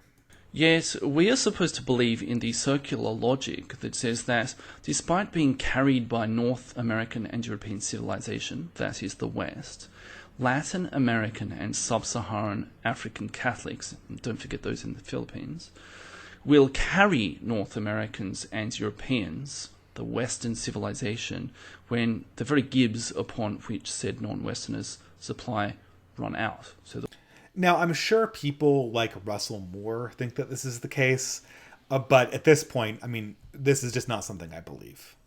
I think that I absolutely believe it's important to spread Christianity to other civilizations, but it's not as a means of either cloning Western civilization into them or sort of relying on these non-Western civilizations as sort of a reserve force for Christendom, the way that, say, Isabella I would look at the mythical kingdom of Prester John. I'm sure someone like Russell Moore might believe this, but I don't believe this. The West will collapse. The non-West that depends upon gibs from the West will somehow save the West despite not having those gibs in order to maintain the civilization that they currently have, let alone advance anything. Latin America is a region that has been on a half-life decay curve for the past 200 odd years, ever since it formally cut the political umbilical cord with the Iberian Peninsula. Once you look into the history of the revolutionary movements in Latin America, no sooner did they overthrow the yoke of Spanish control with people like Simon Bolivar or Bernardo O'Higgins, I love that guy's name, then they all said, yeah, let's go and kick the crap out of each other and just sort of half-life into the soil. Well, I'd have to check the history of this. The devil's always in the detail. Oh, the devil's always in the details, I should say. He's ignoring the fact that America was successful partly... Okay, so Robert Anderson said he's ignoring the fact that America was successful partially because of a wider equality in property distribution. Perhaps. Latin America was run by robber barons. I don't know. This question about exactly why North America thrived while Latin America really didn't it's a very open question. I don't want to rule out anything, but I don't think that really is... The problem is that, I think that reactionary expat might be superimposing beliefs that come from neoconservatives or from progressive Christians onto me. I don't think all cultures are equal, but at the same time, I don't think it's the responsibility of those other cultures to prop up the West. I actually argue that Latin America has been on a rising to nothing ever since Columbus set foot on the island of Hispaniola, and one of his horny conquistadors set eyes upon a native. Now, okay, it's probably better than the pre-Columbian era, but we're setting the bar pretty low here. People have argued with me that the church is an inherently European institution, and perhaps it is. If it is, however, then I think it will die with Europeans. But perhaps it's not going to go that way, because the same people who think that the Vatican can remain an elitist, racist organization with a couple of 100 million white faithful dropping like a stone, ruling over probably 1 billion and growing non-Europeans in the current year, are the same people who often dismiss white nationalists as being unrealistic when they talk of a white ethno-state or other such things. I don't know. I guess the Vatican does not set immigration policy. It doesn't. I mean, okay, I'm sure reactionary expat's going to say that I'm very naive for thinking this. I'm sure he imagines that the scenario he's imagining is that we're going to go into full ethnic conflict mode. And we're going to emerge in some future world where a majority of the cardinals in the Holy See are African or Asian. And somehow all of these cardinals are going to get together and they're going to elect to have some kind of anti-European doctrine inserted into the core of the Catholic Catechism. And that's what it would take, right? And the alternative is that they start they're going to excommunicate bishops that think that the Vatican doesn't have the right to dictate foreign policy for different groups. I mean, that's what it would take. And the thing is that what's so strange about this is that the reality in the church right now is that then the only questions that really matter inside the Holy See, questions about doctrine, questions about faithfulness to Scripture and faithfulness to the holy traditions and the sacraments, the African bishops have been almost overwhelmingly on the side of the conservatives. So in the only meaningful sense that we're talking about it here, this nightmare scenario just seems incredibly unlikely, and in some sense, the opposite seems to be the case as we're seeing it right now. The Vatican is the mother of all ethno-states. The Third World got their Pope, except they didn't really because he's ethnically Italian. So far, we've dodged a bullet in a sense. Again, it's kind of ironic because the other cardinals that were from Africa were more conservative than Francis. I'm sorry, but Pope Francis does not set European immigration policy. And I know people are going to be accusing me of being a stickler and missing the point, but it really comes down to something that's very much like that. At some point, the Third Worlders are going to demand their first 5'2" Guatemalan Pope in a llama-wool poncho. And if he is loyal to the doctrines of Christ, then it does not matter. He could have an IQ of 80 if he is loyal to the doctrines of the church and the ethical systems and the spiritual dedications the church has basically made the centerpiece of itself going forward, then that does not matter. I mean, look, we've had thousands of popes. There have been some popes that have had serious issues with corruption, with mental deficiencies, with insanity, with senility. There must have been popes well throughout the Renaissance and the Middle Ages and early modernity that have just been senile for most of their tenure as director of Christ's church on earth. And still the church stands, and still it's preserved in its form.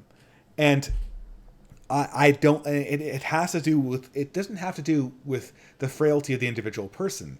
It has to do with what the Catholic Church is at its inception. And what it is at its inception is not some kind of kingship of particular popes. Leave aside the characterization over whether some cultures are more able to obtain the papacy than others. It's not a pertinent question. There have almost certainly been senile popes. There have almost certainly been corrupt popes. That's not what matters. What matters is if the pope is loyal to the doctrine of Christ. And they're going to have the numbers to back it up. At that point, the Vatican can go one of two ways. Either it can draw a line in the sand and reveal that it is a racist organization, and that all of the talk of people being equal before God is a lie, because some good Christians really are better than other good Christians simply because they're white. Or it can go full retard, with the attendant ethnic grievance politics, gives me that, and other such wonders of third world culture. I mean, there is a third option here, and that is that it just remains loyal to the Constitution that Christ outlined for it, the mission that it's always been dedicated to through its entire existence, through senile pope, through insane pope, through the Medici popes, through the Reformation and the Crusades. It remains loyal to the doctrine of Christ, and it remains loyal to its own constitution, which again is not supposed to be some top-down means of executing world government. That's not what the church is. My money is on chasing the numbers, but word is that the Vatican gets a lot of its money and support from wealthy white people, who also happen to be quite racist, of course, as wealthy white people often are. SJW alert. No, sorry, I know. Expat's a good guy. That was not fair. So it looks like it's going to be caught between a rock and a hard place.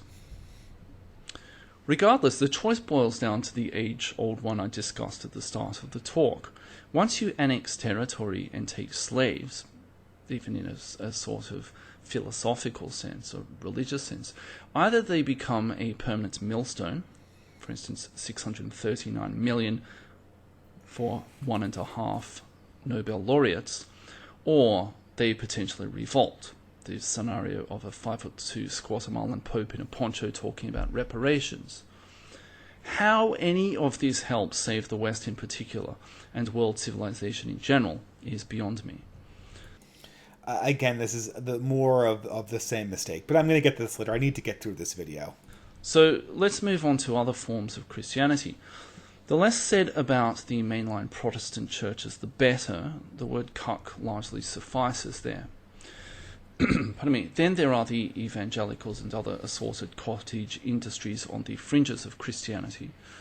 These all occupy their various niches, from cucks to acoustic guitar jam session group sing-alongs to de facto white nationalists with no mass appeal, and those who sort of fall into stereotypical Hollywood Nazi fashion, to multi-level marketing Amway salesmen, or some combination of all of the above. I mean, I don't know. Well, no, I'm going to get to my objection later, so I'm just going to let this play out. Sorry, guys. You can ask me questions and I'll pause it to answer. The point, though, is that I don't see any of these evangelical groups gaining any real traction at the large level anytime soon, except perhaps amongst a few brown-nosing wannabe social climbers in East Asia. So whatever pro-civilizational forces any of them might represent, if at all, will merely be drops in the ocean. Finally, we get to Orthodox Christianity. And this is a really interesting one, because Orthodox Christianity, or its various sub-branches, is essentially highly ethno-nationalistic, from my observations, and also seems highly resistant to the pause. It's an interesting combination. I don't know enough about the specific theology to put it down to actual religious positions, but I also suspect that because of the geographic locations of Orthodox nations and peoples, and the fact that they have been right in the firing line with regard to some pretty hardcore enemies in the past, most notably the Mohammedans in the form of the Ottomans, but also the Central Asian steppe warriors, some of whom later became Mohammedans. Then they had to deal with communism for several generations, and in some cases they've also had pretty harsh climates to deal with. So the net effect of all of these things has led to them being red-pilled, in my opinion, regardless of the particular theological aspects of what they practice. I mean, largely this comes down to the fact that they've actually learned something from their own conquest. I mean, this sort of goes back to expats' original contention that being conquered demonstrates your inferiority. What we're saying, and he's saying here, is that they've been conquered by the Mohammedans and by the communists, and they've come through the crucible learning something. And I think that largely is what's going to happen to the Catholic Church. The Catholic Church and the Orthodox are simply two sisters. The Catholic Church differs from the Orthodox Church, in my opinion, only by its location and by a minor element of theology, and by the fact that I believe that the Catholic Church is right about the particular question over who is the first among equals when it comes to the bishops, namely the Pope. But aside from that, the organizations at their constitution are not different. Yet somehow the Orthodox Church is highly resistant to modernity, and it's because it's been inoculated. And this is the process that the Catholic Church is going to have to go through in the West right now. And that's what the mission has to be for Catholics in the West, is to facilitate this immunization to modernity as fast as possible. The problem with Orthodox Christianity, however, is that when you convert, you, or certainly your children, marry into the particular gene pool of that religion. And this is true with any religion, be it Anglicanism, Zoroastrianism, Jainism, anything, Shintoism, whatever. When you convert to a particular religion, you marry into the gene pool of the people who practice that religion. I just got a super chat here. Sorry to disrupt the flow. From SX0, this is a small token of my appreciation for your good work. Well, thank you very much. I really appreciate super chats. Again, this time is for anyone who wants to super chat or talk to me. I'll definitely answer all of them on this stream. This is the monthly rundown, so absolutely appreciated. Thank you very much. I'm going to try to get through this video because I really want to get something else. Now, I'm not going to write Orthodox Christianity off as anti-civilizational or even just sort of neutral, non-civilizational. And I do have a bit of a soft spot for Russians in particular. God knows why, but I do. I would imagine it's because of his proclivity for Russian literature like War and Peace, but I don't want to psych expat out. Sorry. Now, certainly that part of the world has produced the likes of Dostoevsky and Tchaikovsky, not to mention a long list of scientists and inventors, foremost amongst them being Leon Theremin. Likewise, Byzantium was a thing, as we hear its echoes to this day in people such as Nassim Nicholas Taleb, for whom I have a great level of both respect and fondness. As do I. I think he's one of the greatest thinkers of our age, and I will be doing videos on his thinking in the future. In fact, I already have. I did one about a year and a half ago called Exploring the Core Anti-Fragility of the West, which references some of his ideas, but he's just come out with a new book, and I can't wait to get my hands on it. But at any rate, I'll continue on. It might be that having to deal with the Mongols and the Ottomans for centuries really hobbled our Eastern European cousins. Regardless, the real point that I want to get to is that any casual glance at the history of the region is mind-boggling in terms of its depravity. But, again, perhaps such was necessary in dealing with the climate and the neighbours. And even after then, perhaps such things rubbed off on the Orthodox world permanently.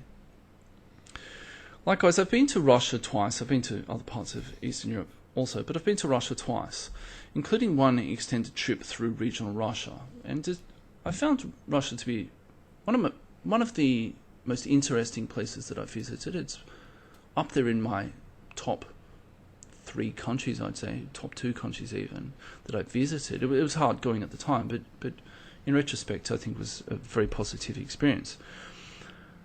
But it's a really weird place. It kind of seems European. It kind of seems Western, white, however you want to describe it. Okay, I gotta pause it here. I love reactionary expats videos, but man, he rambles sometimes. It makes it very hard to do just videos in this form that just try to answer his point by point. Okay, so another super chat. Pragmatic Culture says excommunicate all Jesuits. To be quite honest, well, thank you for the super chat. Well, I think that the Jesuits are going to be redeemed. They are a noble order. I think their mistakes in the modern world will eventually be forgotten. And I think that we are due for a heroic generation of new Jesuits coming out of some of the more conservative seminaries. Because I think there is a great deal of reform to be had in that order. I don't make any bones about the fact that a lot of the problems in the church right now come from the Jesuit side of the aisle, and they've been responsible for a lot of the confusion. But that being as it is, I don't think it's there to. I don't think that an order should be judged by its most. How should I put it? Its weakest generation. I mean that's really it, right? When we say screw the Jesuits, we're saying we want to take this order and say this order has been corrupted because this generation is weak. Well, the problem with that is that if we use that logic for the Jesuit order, I would have to apply that logic to the West itself. Why does the West deserve to survive given how weak it's being? Maybe it doesn't by that logic. But I think that when we look at an organization like an order, we have to say it deserves to be saved because of its own properties, not because it has a weak generation at one point in history does not damn it to oblivion. Ben Klazinga for $2 Australian says, "What's your stance on Vatican II?" Well, as a Catholic, I accept Vatican II as a legitimate council of the Church.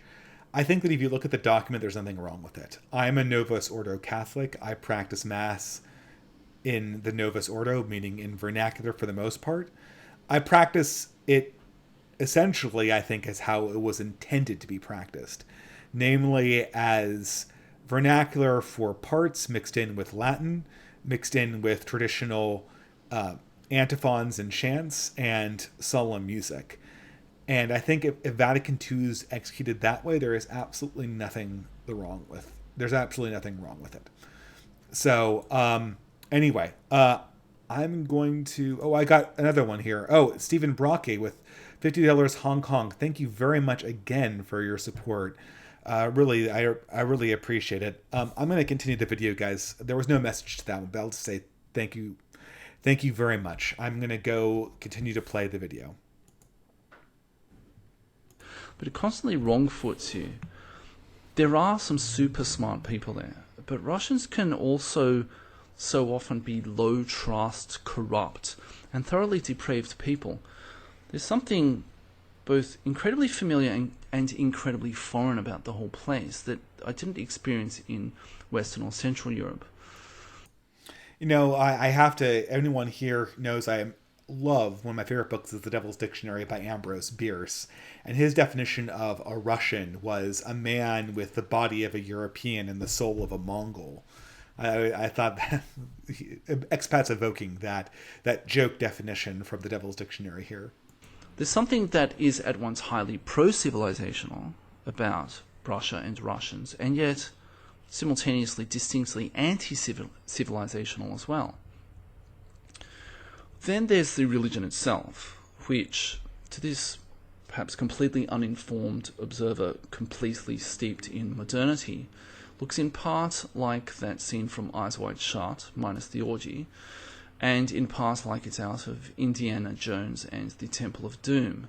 In short, it's alternately weird and creepy as hell, and completely ludicrous. And it's hard for me to imagine that that is what is going to save the West. I mean, it's mystical. And expats' feeling about both Russia and the Orthodox Church, I mean, really what he's reacting to is that this is a boundary culture. This is a culture that exists on the boundary between the West and the East. And as such, they've adopted certain characteristics that are both pro and anti-civilizational. And I think we have a lot to learn from them for that reason, because I think that the boundaries between the West and the outside are now going to take up residence inside the West itself. That's one thing about Western Europe, is that it's really characterized by the fact that it never had to deal with contact with outside cultures in any significant way. It was all just other Westerners. And because of that, our entire culture is formed up from being around near cultural neighbors. The Russians never had that luxury, or many of the Orthodox countries never had that luxury. They were constantly having to answer to Islam and to other Asiatic forces. But that simultaneously what is their strength and what invokes in us this feeling of discomfort when we look to that particular culture. But for my money, that's the reason why we should be looking to that particular culture. Because it seems like the complete antithesis to anything recognizably Western, even pro-pos. In the same vein, a lot of Catholicism appears to be only one step removed from some of the weirder aspects of orthodoxy to me. But again, maybe that's just the modernity seeping out of my pores. It's a real problem for me, though. I find myself betwixt the old world and the new. I know this modernity is fatally flawed, but I can't take the proposed alternative seriously either. Because these strange religious practices and the people who do them are what you're buying into if you go down the orthodox route, and I just can't suspend disbelief with regard to either. Likewise with Catholicism to a lesser extent. Incidentally, this is why anyone taking the white Sharia meme seriously is a fucking idiot. Have you looked at that, Jean Paul? It just screams icky with a capital I. Maybe something new will arrive on the scene from within Christianity, but I suspect that that would simply be a reinvention of the existing wheel. In the meantime, I'm going to pause it here before he gets to his "in the meantime," but I think he's grappling with a lot of things that we're all looking at. Christianity, like all other aspects of Western culture, has been exposed to a highly poisonous modernity that is slowly killing it off. Reactionary expat understands this. I understand this. And when he looks over to the older forms that are invoked in the Eastern religions, he's uncomfortable because we've all grown up in modernity. But that weird image, that weird mysticism is the only way forward, because we know that what's comfortable to us is dying. I mean, modernity is a bunch of people doing insane things in ways that seem normal to us. Modernity has normalized what eventually amounts to male people in female restrooms. It's normalized gay marriage. It's normalized all of these things that are insane, and we look at them and go, oh, that seems normal to us. And then we look at someone swinging an incense lantern, and we think that looks insane. We think it looks like something out of Indiana Jones, but that sentiment itself is insane. And the fact that we don't recognize the mysticism of the East, and we do recognize somehow the familiarity of all these strange things that I think when we really analyze them are totally pathological in their very base form in the West. Just look outside to your modern urban environment and you see them. The fact that seems more normal, the fact that the modern urban environment seems more normal than the mysticism that's been alive in the West for 1,000 years, that's part of the problem. Now, does this mean that I'm blind to the fact that the church is corrupted, that the church has essentially bought into aspects of modernity, and that many of the people who frequent religious circles are unimaginative and have deep problems that prevent them from being the kind of pioneering force that needs to go forward and forge something new? No, I'm not blind to that in the least. I understand this critique, but you can't build something new from nothing. It always has to be based on the last thing that really held the life of your civilization in its hands. And the last thing that held the life in the light of Western civilization in its hands, and no, I don't, and I think the only thing that can hold the light of Western civilization in its hands is the church, either in its Eastern form or it's in its Western form. And that is, at the end of the day, Catholicism. Perhaps we will learn something from Orthodoxy that will allow us to carry forward past this current trial. But it's going to be in learning lessons, and whatever forms that's new is going to have to come from what came before. It seems like in taking your pick of various Christian denominations, you have to choose where you fall on what I'm calling the kooky cucky spectrum, with a high chance of a side helping of massive dysgenics, none of which seems like it is a workable solution to the problem at hand. So in other words, another massive dead end, and another massive black pill from yours truly in my exploration for a way out of modernity. Okay. I got a super chat here. What is your favorite C.S. Lewis book? I think that, without question, my favorite fiction book is Until We Have Faces, which is a retelling of the Cupid and Psyche myth. And my favorite nonfiction book, I think it has to be hands down The Abolition of Man, of which my fellow YouTuber Ben McLean has done a wonderful summary. And if you just type Ben McLean, The Abolition of Man, and you don't want to read the book, he brings you through the arguments that are made. Very well, I should say. I think he's about to finish, so I'm going to just let him get finished, and then I'll do my final response. So, as always, thank you for listening, and if you have any comments, please write them beneath this video. If you liked... Okay, so that's it. Okay, so in many ways I gave my critique of this video while the video was going on. Do I have any additional thoughts? I think the big mistake in the video, and it's not a mistake, it was a great video, and I have to say, despite our disagreements on the subject of race, well, I don't know, I'm never really clear about what reactionary expat position on race is for a variety of reasons, which I won't go on to here. But despite our disagreements on some of those topics, I think he's an excellent channel, one that's well worth checking out, so I recommend subscribing to him. And I'm sure I'll have an interaction with him in the future. But I think if I were to take apart this video, the big critique is that he sees Catholicism as a means of injecting Westernism, as some institutional platform for communicating Western civilization, where I do not think it's that. I think that Christianity and Catholicism, which I see as more or less one and the same, are a mechanism for elevating cultures above degradation. And one such degradation is modernity. I'd recommend Catholicism for any culture for that reason. But just because a culture comes into contact with Catholicism does not make that culture responsible for Western survival. Who is responsible for Western survival is Westerners themselves. And if you value that, then I still think you should embrace Catholic heritage, which I think is the heritage of all Westerners, and the only way that we're going to get out of this.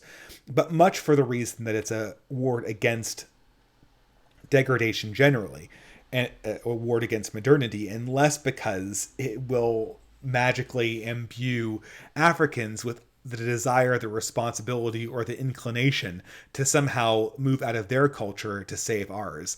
I wouldn't even want I wouldn't want to put that on Africans to begin with, even if they were capable of doing so for purposes of money and culture. I don't think it's their job. I mean, if they are college cardinals in the College of Cardinals, then I think it's their responsibility in many ways to be responsible for Christendom, and in many ways Europe is the eldest daughter of Christendom, and in part it becomes their responsibility, but it's not their responsibility generally to save the West.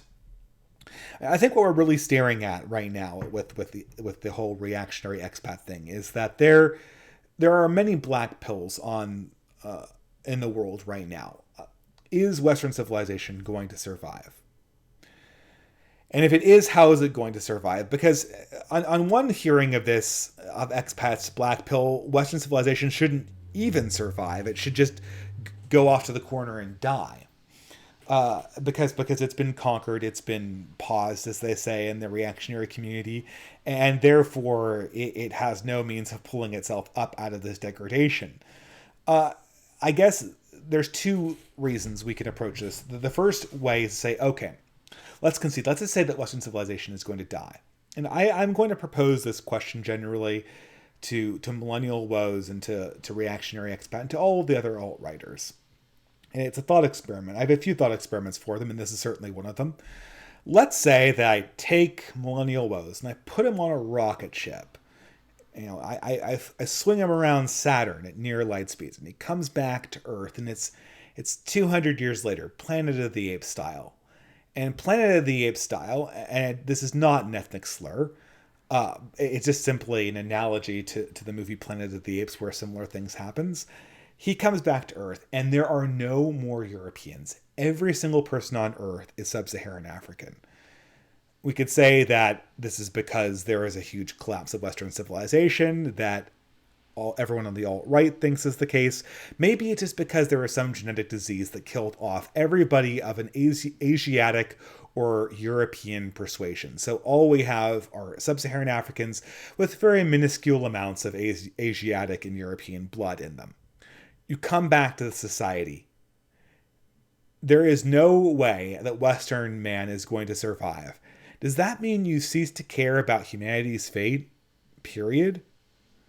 I don't think you do. I think you can still understand that if you were to look out among the myriad problems that this purely sub-Saharan African planet would have, I think you could identify that there were elevated and degraded aspects of the sub-Saharan African. There were certain areas that were more civilizational, that there were certain peoples who were striving to something greater, and you would fight for that. You would fight to bring whatever your civilization had to those people, and see that the things that were higher would survive. I don't think the way the Millennial Woes talks, it seems that he would arrive at this admittedly strange thought experiment, and he would kind of shut off like a program, a robot that had no ability to succeed in his end goal. I would certainly mourn for my lost civilization and lost people. But truth be told, if I were to arrive at this regrettable situation, I think that there would be a way of forging forward. I think that you could absolutely fight for what was true, good, and beautiful, and the fate of humanity would just add in a different chapter. It would be a very tragic chapter for the West, but it would be something. It would nonetheless not stop the necessity of humanity for seeking out what was truly good, true, and beautiful, and seeking out divinity. And maybe reactionary expat millennial woes would answer this thought experiment differently, but it's something that I'd like to put to them because I think that is an issue. And just to see how it sort of links back to this particular problem, and in this question, there is a question of how Africa is going to be an increasingly large part of this world. How is it going to react to modernity? Now, it could react in the most degraded way possible, or it could strive for something that's greater. And I think that Catholicism and Christianity is the way that Africa can strive for something greater and be a pro-civilizational force, or a more civilizational force than it would otherwise be. And that's the only thing we can really say, because they could say, Africans are anti-civilizational. Okay, I got news for you. Every race is anti-civilizational. We are a flawed creation. And you don't think the white man is anti-civilizational? Have you seen what we're doing to our own civilization as we speak right now? I mean, we're all anti-civilizational. The only thing that we can ever say about any institution is that it makes us less anti-civilizational than we would otherwise be. And this is always the problem that a lot of secular people, I know that reactionary expat's not a fedora tipper, but it's sort of the same thing, right? It's like saying, because Christianity can't live up to the standards of divinity that it seeks to worship, it cannot be taken seriously as a practical cultural institution in our fallen world. And this is the fundamental mistake that new atheism and all forms of atheism make.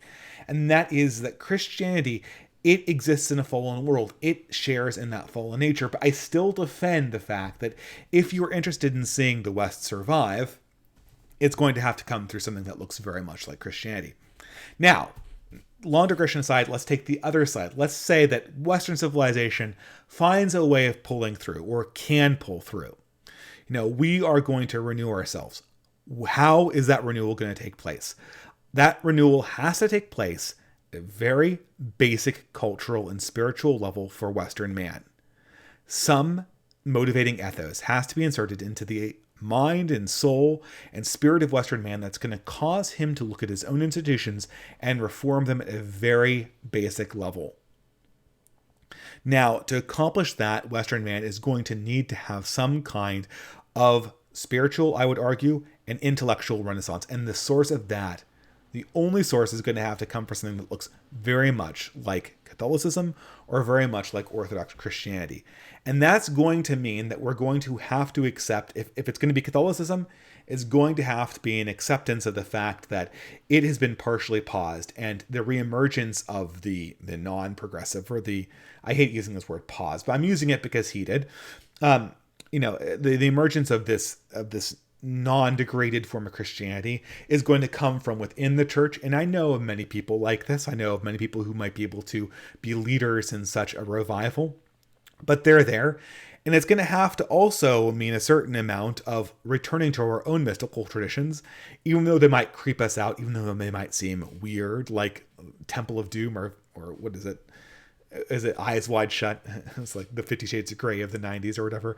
It might seem weird, it might seem mystery to us, but it's part of our own heritage, and it's really the only way that we could ever get back to some kind of idea that might actually spring forward and renew Western civilization. So those are our options, right? We renew Western civilization by giving Western man a new ethos. I can't see how that's not going to come from Christianity or a Christian-derived idea.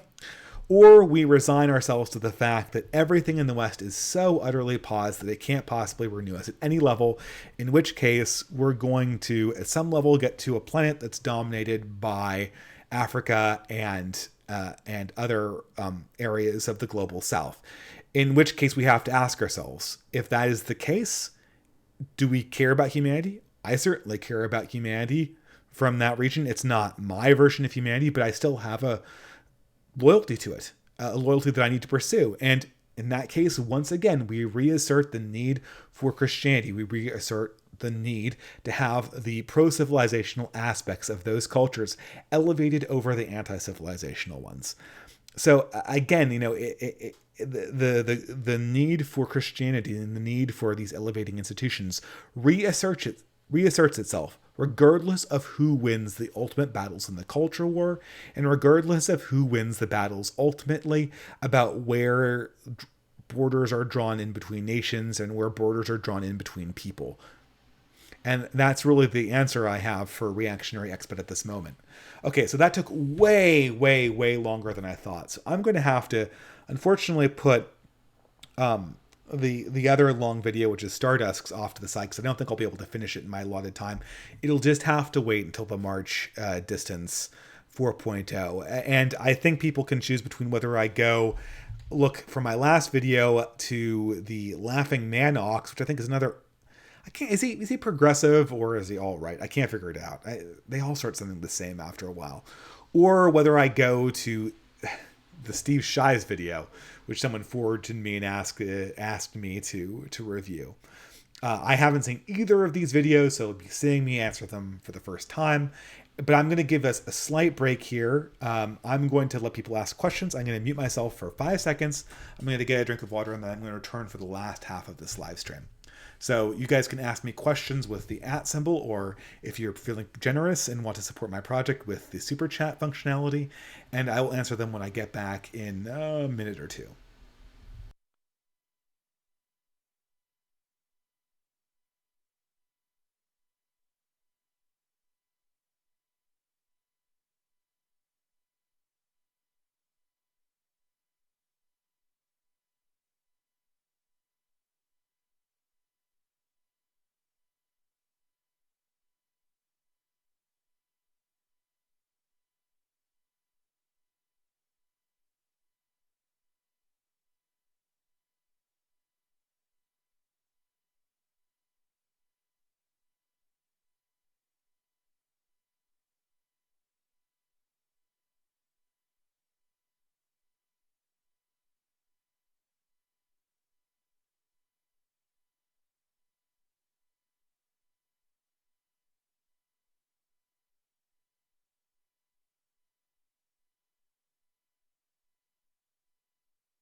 All right, so I am back. Apologize for that gap. Hopefully, it wasn't too long for people. And anyone, looks like, I don't know, it's hard to go back on these things. No super chats, but let's just look. I don't know. So I have Necroman98, Distributist. All you have to do is genetically engineer the bleep to be white and then make them okay. So oh yeah, this is the whole genetic engineering is going to save us thing. Okay, well, I can't say I haven't heard that before, but I don't know. The problem with genetic engineering is you open up, like, once you start doing anything more than just getting rid of genetic germline diseases, which, again, there's questions there as well that the Catholic Church is concerned about. But once you do anything other than just getting rid of diseases, you open up a whole can of worms that just we cannot begin to answer. And because of this, it becomes a very big problem for solving human problems, because it basically just becomes like we could destroy humanity instantly. We could destroy humanity in one generation really easily by going down that road. Teft Pattern. How do you defend against the charge that the Catholic Church is the woman sitting on the seven-headed dragon drinking the blood of the Savior in the Book of Revelations? Well, that's historically ridiculous. I'm sure that this comes from a lot of Protestant views of the world. If you think that the Catholic Church is the Antichrist, I'm not so sure if that's really a serious question. I'm not denying the church has had its moments of corruption, but the Antichrist, certainly not. Oh, God. No, I'm not answering any questions about my Jewish ethnicity or Jewish conspiracies in general. Sorry, guys. Distributist, I've heard you point out problems with the ideal of equality and suggested using dignity as an ideal instead. How do we define dignity in a way that's hard to abuse? Well, I mean, I think we're kind of getting to it a little bit I think equal human dignity is a way of defining things that you can and can't do to the human person, or that you should do to the human person. So a human who has dignity is the proper subject of charity. It is the improper subject of abuse. And from this understanding of dignity, we get rights. And pardon me, I'm just modifying here. And I think that is what people meant. This is what people like liberalists don't understand about rights. They think that rights are some magical object that exists in the universe and that is formed by governments and that was discovered in the Enlightenment along with a bunch of scientific propositions. But this is a totally ineffective way to view rights. Rights were simply the Christian concept of human dignity, liberated from their Christian basis and and foisted onto secularism. And I think secularism is understanding that it cannot really understand rights without a concept of human dignity. And so I think originally what you have is you have human dignity, which grants all humans sort of an oughtness. Humans have dignity, therefore you ought to give them charity. Therefore you ought to give them respect of voice. Therefore they have an equal value as lives, qua lives. Therefore they have a right to embrace their own salvation in Jesus, as all humans do. And because of this universal dignity, therefore certain nations make vows towards all people. And the vows these nations make comprise what we might call a right. So I, as the king, vow that all peasants shall not have their rights of marriage besmirched by, I don't know, we could call the whole first night prima noctra type deal, like Braveheart style. That didn't actually happen in Christian civilization, but it was something that occurred in pagan civilization from our best understandings of them in Northern Europe. And so a Christian king might say, okay, I vow that this will not happen, and therefore, and because it's incumbent upon all Christians to respect dignity of all people, and as someone with dignity, you have the right to not have the sacrament of marriage stolen away from you. And because of that, the state makes a vow. Without the concept of dignity, which is spiritual, and the concept of a vow, which is spiritual, you have no right. All a right is taking that whole process and going, okay, let's take it and put it on some other basis that's not religious. That's it. That's all the right means. And so Sargon and the rest of the liberals, they're trying to resurrect a concept of right in a society that does not understand what a vow means, and in a society that doesn't understand what spiritual dignity means. Good luck with that. I mean, it's not going to be a scientific concept, and you're always going to have deconstructionists go up to it and go, well, why do people have dignity? Why should you obey vows? And if you can't answer that, then what are you going to do? I mean, this is the problem that the Enlightenment had. This is the problem that Kant had. This is why we're ending up with all of these existentialist derived, I'll call them religions, like social justice. Social justice is the existentialist modified version of the original concept of Christian dignity. And it's paranoid, it's puritanical, and it's insane. And it degrades society at all levels. So I hope I'm still coming in here, guys. Are people still hearing me? Looks like the stream's going on. Anyway, did anyone have any opinions over what I should do next for the last video? Is it going to be Steve Shives, or is it going to be the Laughing Man Ox? Because I only have time to do a 15-minute one. So I'll answer more questions while I'm waiting for a response. Will you please talk with Dr. E. Michael Jones? On what? On what, people? This is the thing. If you were saying, talk to Dr. E. Michael Jones on the Catechism, talk to Dr. E. Michael Jones on politics, what is he an expert on? Then we might have something to talk about. Like, I would really want to talk to Millennial Woes. But I'm probably going to talk to Millennial Woes when I have a good topic of conversation. Right now, I don't. Like, I just don't want to talk about race anymore. It's increasingly not relevant. I mean, it's increasingly relevant for a political situation, but it's not relevant to our situation when it comes to what I'm interested in attacking, right? I'm sorry, I can't do this Stardust video. It's the Stardust video.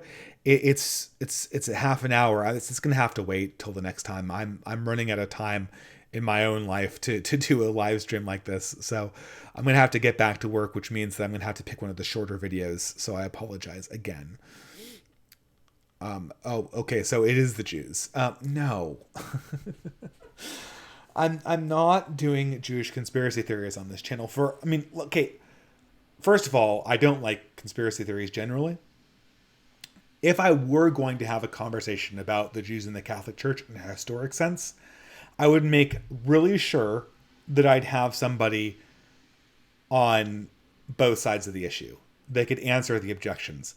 I'm not having somebody who specializes in accusations against the Jewish people on my channel without someone there to answer that. Otherwise, I'm just going to be diving into Jewish conspiracy theory funhouse, right? The thing is, I'm not capable of answering specific theories about how someone did something in 1600 and how someone else did something in 1800 and the Dreyfus affair and this group and that group in New York and London. Or the history of the Rothschilds. I'm not qualified to answer this. I've had people pass me sources, but I'm not qualified to push back on these ideas. So, and additionally, guys, for the health of this channel, leaving aside whether this is true or not, I don't like conspiracy theories. I don't like conspiracy theories generally. I don't like indictments that attach to race generally. I consider them to be non-intellectual. But aside from those reasons, aside from the reasons I just mentioned, that will destroy this channel. That will obliterate any chance I have with interacting with the mainstream and with interacting with a mainstream conservative movement or any kind of audience. And for functionally no reason. The only thing that will happen will be these conspiracy theorists, they'll list off the same conspiracy theories, true or not, that you've heard 1,000 times before on their own channel. I will not have the ability to push back because I am not qualified to, and it will essentially be a mouthpiece for an idea that that I'm not even so sure is correct. So yeah, let's go to the next video. I'm just going to do this other alt-right one, I think. How does your worldview address the overpopulation? I don't think that the overpopulation is actually going to manifest. I think that Africa is going to have a population explosion. But in order for these like linear trends to go up, in that famous picture where you see like sub-Saharan Africa just like exponentially go up, we'd have to not see what occurred in modernity in other peoples happen in sub-Saharan Africa, which I think is highly unlikely. I have no question that what happened in other countries is probably going to be slowed down in Africa, but the idea that sub-Saharan Africans have a special gene that exempts them from the poles of modernity, I find a little difficult to believe. I could be wrong, but again, there's almost always corrective forces that come into play in human history. And so, well, we'll and even if there aren't, what is there really to talk about, right? Okay, so I'm just going to. Oh, some people. I know Jonathan Bowden. I think he's a good speaker. I don't endorse all of his views, but people, alt-writers, are angry about me not answering their question about Jewish conspiracy theories. What else is new? A lot of parentheses. I'll go for the shorter one. Looks like Laughing Man's the shorter one. Let's do it. The alternative right is a reaction to the progressive establishment, a revolt against the modern world. Julia Savola. Being part of the alt-right involves recognizing that the dogma of continual progress, the notion that each generation will in fact be better off than their forefathers, is not only false, but threatens the very demographic future of our people. Standard talking point, but it's not really directed at anything that I believe. I don't believe in continuous progress to begin with. Thus, we in the alt-right recognize what might be called the fallacy of modernity. Some people have said that I should put this at 1.5 speed. I'm going to see if I can do that. But I don't know. People want to see it at 1.5 speed. I'll just keep it here for now. The fallacy of modernity is the fallacious inference that from the mere fact that a belief, practice, or policy is either new or modern, that it is therefore correct or desirable, either in and of itself or relative to some traditional counterpart. Yeah, that is the modern fallacy. But here's the problem here. This is a difficulty because there is I think what he's describing what I would call is the progressive fallacy, which is just because something came later, it has to be better. Yeah, but this is different than... See, he kind of changed because at first he said that they believe in a trend line going forward. It's different than sort of the formal fallacy that he lists here, but let's just continue this on. A common instantiation of this fallacy is the many variations of the "it's the current year" meme. Consider, anyone who's spent any time as a race realist has probably heard the following argument. You think that blacks might be less intelligent because of their genetics? How could anyone believe that idea in this day and age? It's 2015. The idea that the races differ because of their genes is an... I'm going to put it on a little bit faster.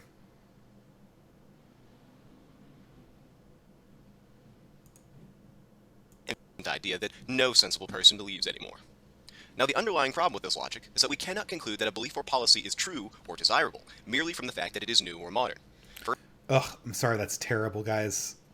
I don't know, I'm sorry, that sounds ridiculous. So I'm going to have to put it back to normal. Sorry. For instance, there is little doubt that the proliferation of nuclear weapons is a modern practice. However, mankind has universally recognized that the spread of nuclear weapons is a blight upon the world, one that threatens our very collective existence, and one that should be stamped out because of how truly undesirable it really is. By the same token, There are many examples demonstrating that the newness of a belief does not entail its truth. For instance, in the 1920s, Lysenkoism, a profoundly anti-Darwinian ideology, had just been invented by the Soviet biologist Trofim Lysenko. Lysenkoism rejected earlier theories of inheritance in favor of the idea that biological characteristics could be acquired within an organism's lifetime and then passed down to its offspring. Lysenko sought to prove his theory by appropriating earlier discoveries as his own, as well as through the outright falsification of data. So, I mean, this is just, I don't know. I'm just going to keep on playing it. This is certainly not addressed to me. Followers of Lysenkoism even had the nerve to claim that weeds could be transformed into grain-producing plants. They also claimed that wheat could be transformed into rye, and that various plants could acquire the characteristic of being able to grow and thrive in the sub-zero temperatures of the Russian winter. That's, oh, thank God. Yeah, beating the dead horse, but okay. At the time, a large number of Russian biologists were deeply critical of the new Lysenkoist pseudoscience. They argued that biological traits weren't acquired and passed down during an organism's lifetime, but instead were the result of particular alleles inherited from their parents, themselves the fruits of natural selection. Russian critics of Lysenkoism also produced several experiments that disconfirmed Lysenkoist theories of acquired characteristics, and which also upheld Mendel's laws of inheritance. It's worth noting here that Lysenko's political efforts within the Soviet establishment resulted in the execution, imprisonment, or suppression of over 3,000 Russian biologists within the Soviet Union. I mean, he's playing footage from like the Holodomor, so I don't know, a little bit exaggerated, but okay. Yeah, I mean, maybe we should have mailed this back to the dark matter video we did last month. That would have been pertinent, I think. Or was that 2 months ago? I forget. As Lysenkoism was, and still is, a false description of reality, it would be fallacious for someone in the 1920s to claim that because Lysenkoism was the latest theory, that it was therefore correct. Perhaps due to their recognition of this fallacy, and the failed promises of progress, some in the alt-right tend to be skeptical of modernity itself, and in many cases, this skepticism manifests as a generalized distaste for things, ideas, and policies that purport to be new or modern. I mean, he hasn't really defined modernity here. That's the big problem. I mean, this is... I define modernity by the cultural situation of the early 20th century, where individuated consumption and individual identity dominate all concerns of group or moral obligation. And that's sort of maybe a laborious definition, but it at least is one. I don't think he's defined it yet. This, I believe, can explain part of the epistemology of many in the traditionalist wing of the alt-right. That said, before I proceed further, let me concede that the concept of traditionalism has different connotations to different people. Many who identify as traditionalists do not agree on the precise elements that form the traditionalist worldview. As such, it is not my intention to settle any of these disagreements. Instead, when I speak of traditionalism, I'm seeking to isolate a few points of unity that underline the basic beliefs of many who self-describe as traditionalists. Okay, this is interesting. I want to see what he thinks are the underlying beliefs of traditionalism. I outlined an acronym that I thought described traditionalism called CLEAR, but that's pretty individual to my own beliefs. Although I think they're general principles, but I'll go ahead. All in all, it seems to me, a few basic components of traditionalism within the alt-right can be roughly articulated as follows. There exists a particular set of old customs and beliefs which have been passed down to us by our European ancestors. By virtue of the fact that they still exist, these traditions have withstood the tests of time. Okay. I mean, the particular set is what kind of makes me question it. I guess you could say particular. I certainly believe that the traditions of the church are particular, but I'm not really... I think that you have to essentially use the principle of... I don't want to go into a philosophy discussion, but you have to be looking towards the principle of of the Argonaut ship, right? You replace things, and as long as the spirit of the thing is kept intact, you can still be considered traditional. I don't have to eat the same thing for Christmas Eve dinner that my great grandparents did, but as long as I celebrate the event in the same spirit, I'm in many ways carrying on the tradition. The wealth of traditional knowledge handed to us by our forefathers, men better than ourselves, has been forged through a long, arduous process of gradual improvement, the fruits of hardship, trial, and error. I think this is turning out all right. The way Oh, by the way, the acronym CLEAR, it's Christendom, lived ethically, ageless, and Renaissance. So you could say Christianity lived ethically for an ageless Renaissance. But there's a whole video I have describing it. So I'm not going to butcher my explanation of it here, and I have the video to discuss anyway. ways of our ancestors are worthy of our utmost respect and admiration. All in all, given their origins, the traditional beliefs and customs of Europeans should be regarded as either more desirable or more correct than their modern counterparts. After all, since the counterparts of traditional beliefs and customs haven't withstood the tests of time, they should be regarded as ill-conceived fads, bound to harm us once reality exposes the error of their ways. On this basis, I mean, this is an overstatement, right? I think he's stating in absolute terms what most traditionalists would believe in probabilistic terms, which could be a problem. some traditionalists within the alt-right have advocated for a wide variety of customs, religious practices, and systems of government. Observance of certain festivals or rituals, the practice of Orthodox Christianity or paganism, and the belief in the desirability of an enlightened aristocracy or absolute monarchy have been held by different people at different times to exemplify traditionalism. However, if we set aside these details and instead focus on matters of knowledge and justification, then a glaring problem begins to emerge. The problem with many traditionalist worldviews is that, arguably, a good portion of them are predicated upon fallacious reasoning. Oh no. Oh no, I think I understand where this is going. He is going to take what is a probabilistic and statistical argument, put it in the absolute most focused logical way, without any movement of randomality. He's going to build it into a deterministic form, and then he's going to critique the deterministic form as if it were a logical syllogism. You can't do this. It's a heuristic. It's only true in its average form. This is by the way, for the alt-righters, this is the equivalent of the left when you point out, oh well, African Americans commit more crime on average, and they go, well, I know an African American and he hasn't committed any crimes. This is the same form of that. If this is indeed what he's doing. Put another way, many traditionalists inadvertently commit the traditionalist fallacy, also known as appealing to tradition. This fallacy is the opposite of the fallacy of modernity. Appealing to tradition is the erroneous inference that from the fact that a custom, belief, or policy is old or traditional, that it is therefore true or desirable, either in and of itself or relative to some modern counterpart. But this is either a straw man or a misunderstanding. The traditional invocation to look to the past for things that have worked and have survived, it's not a logical argument. It's based on a statistical reality of survival. It's not an absolute principle that can be replicated into the future because people are saying that it's due to some logical syllogism. It worked in the past, therefore it has to work in the future. It never was that.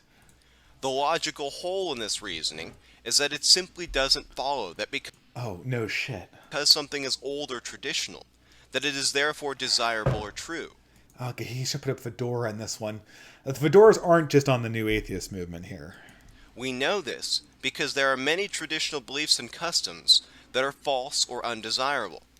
For instance, Checkmate, Christians. one widely held traditional belief was the view that disease was caused by miasma, i.e., toxic air, that emerged from rotting or decomposing organic matter.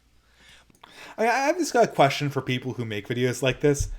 Does he actually think that a person, like there's some person who's a traditionalist with that is worth responding to, that could understand the intricacies of the miasma theory, and that simultaneously believes that everything that was done in the past is necessarily better than everything done in every new idea?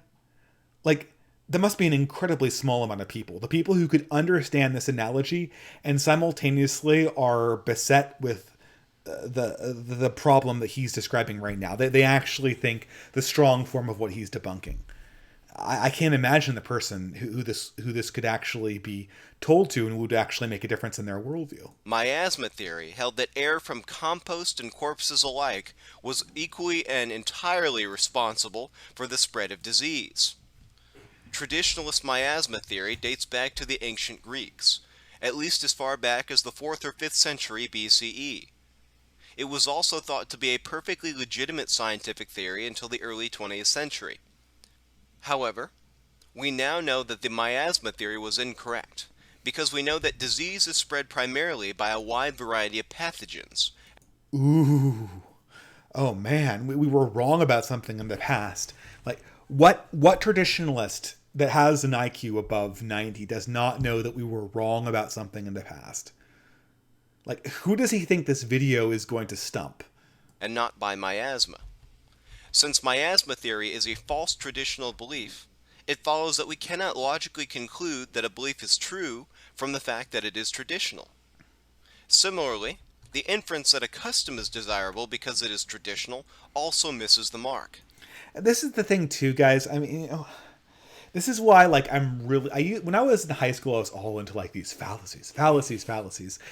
We give them to a bunch of people who don't understand how conversation actually works, and they essentially result in people who try to fit every problem into a fallacy category, ignoring that in real conversations, not every one of our beliefs is like logically derived from a prior logical principle in some sort of syllogistic form.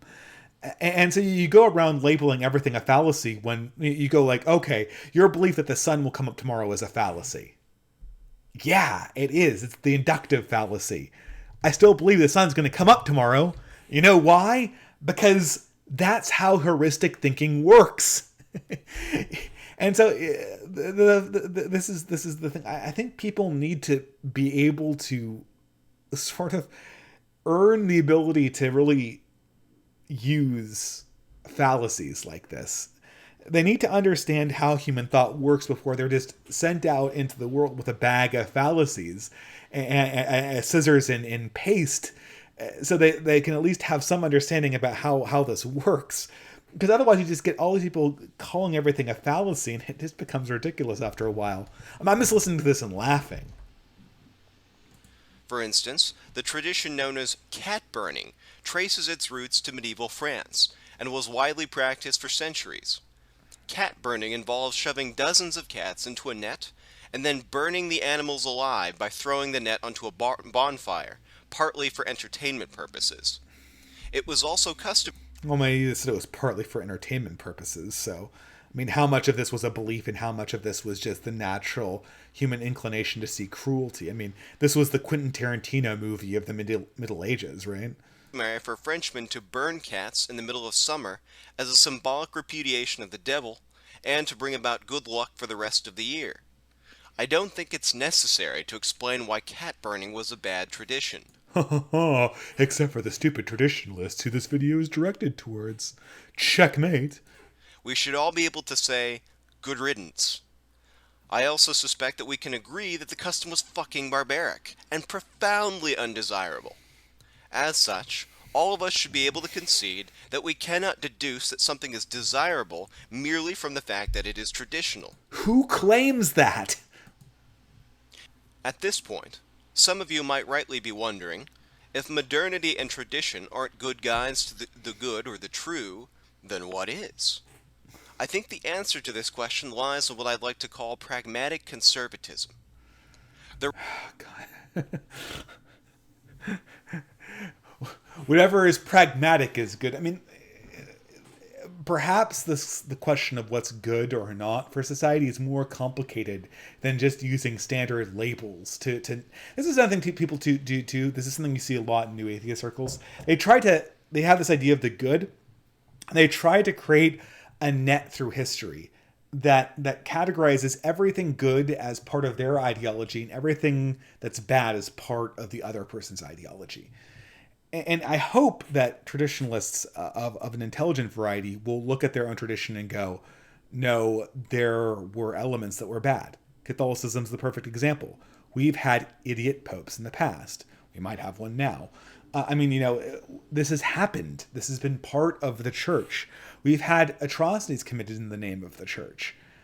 And yet our tradition can still be called good. And this is something that really distinguishes people who have just been introduced to the world of ideas, to people who, the people who have what on the internet we would term an autistic view of good and evil, from people who actually want to engage with ideas as they actually stand.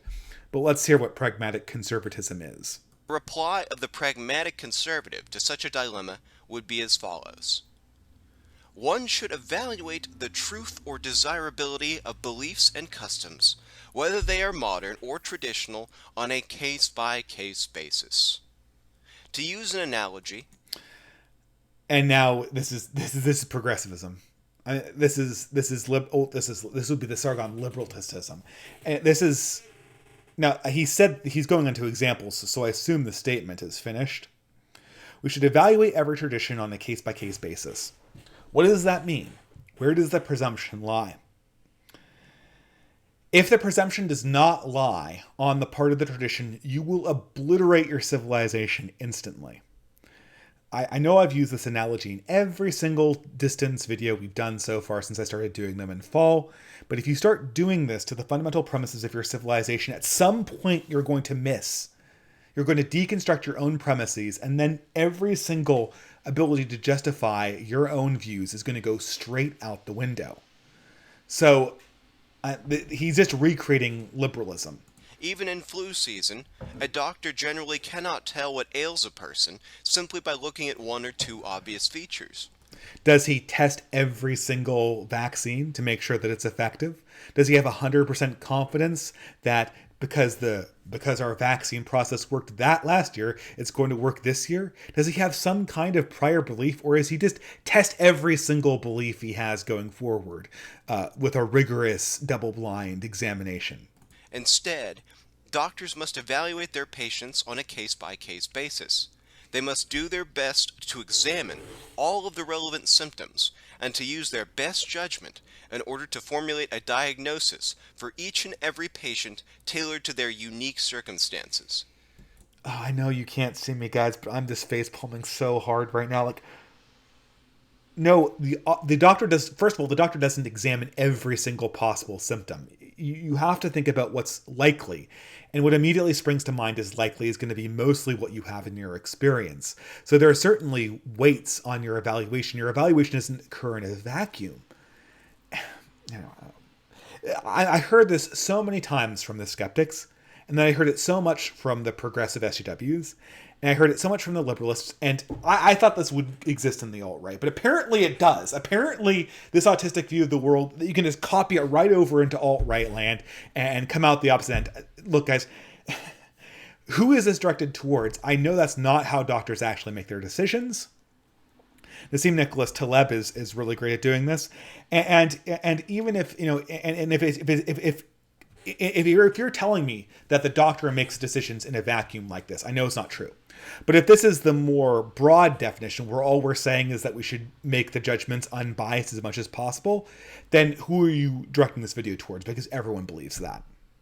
Thus, just as a doctor should evaluate his patients on a case-by-case basis, so too should we judge whether something is desirable or true on a case-by-case basis, regardless of whether the item in question happens to be modern or traditional. That said, when it comes to matters of policy, the pragmatic conservative holds that either the status quo or what had formerly been the status quo for a long period of time should always be considered the default position.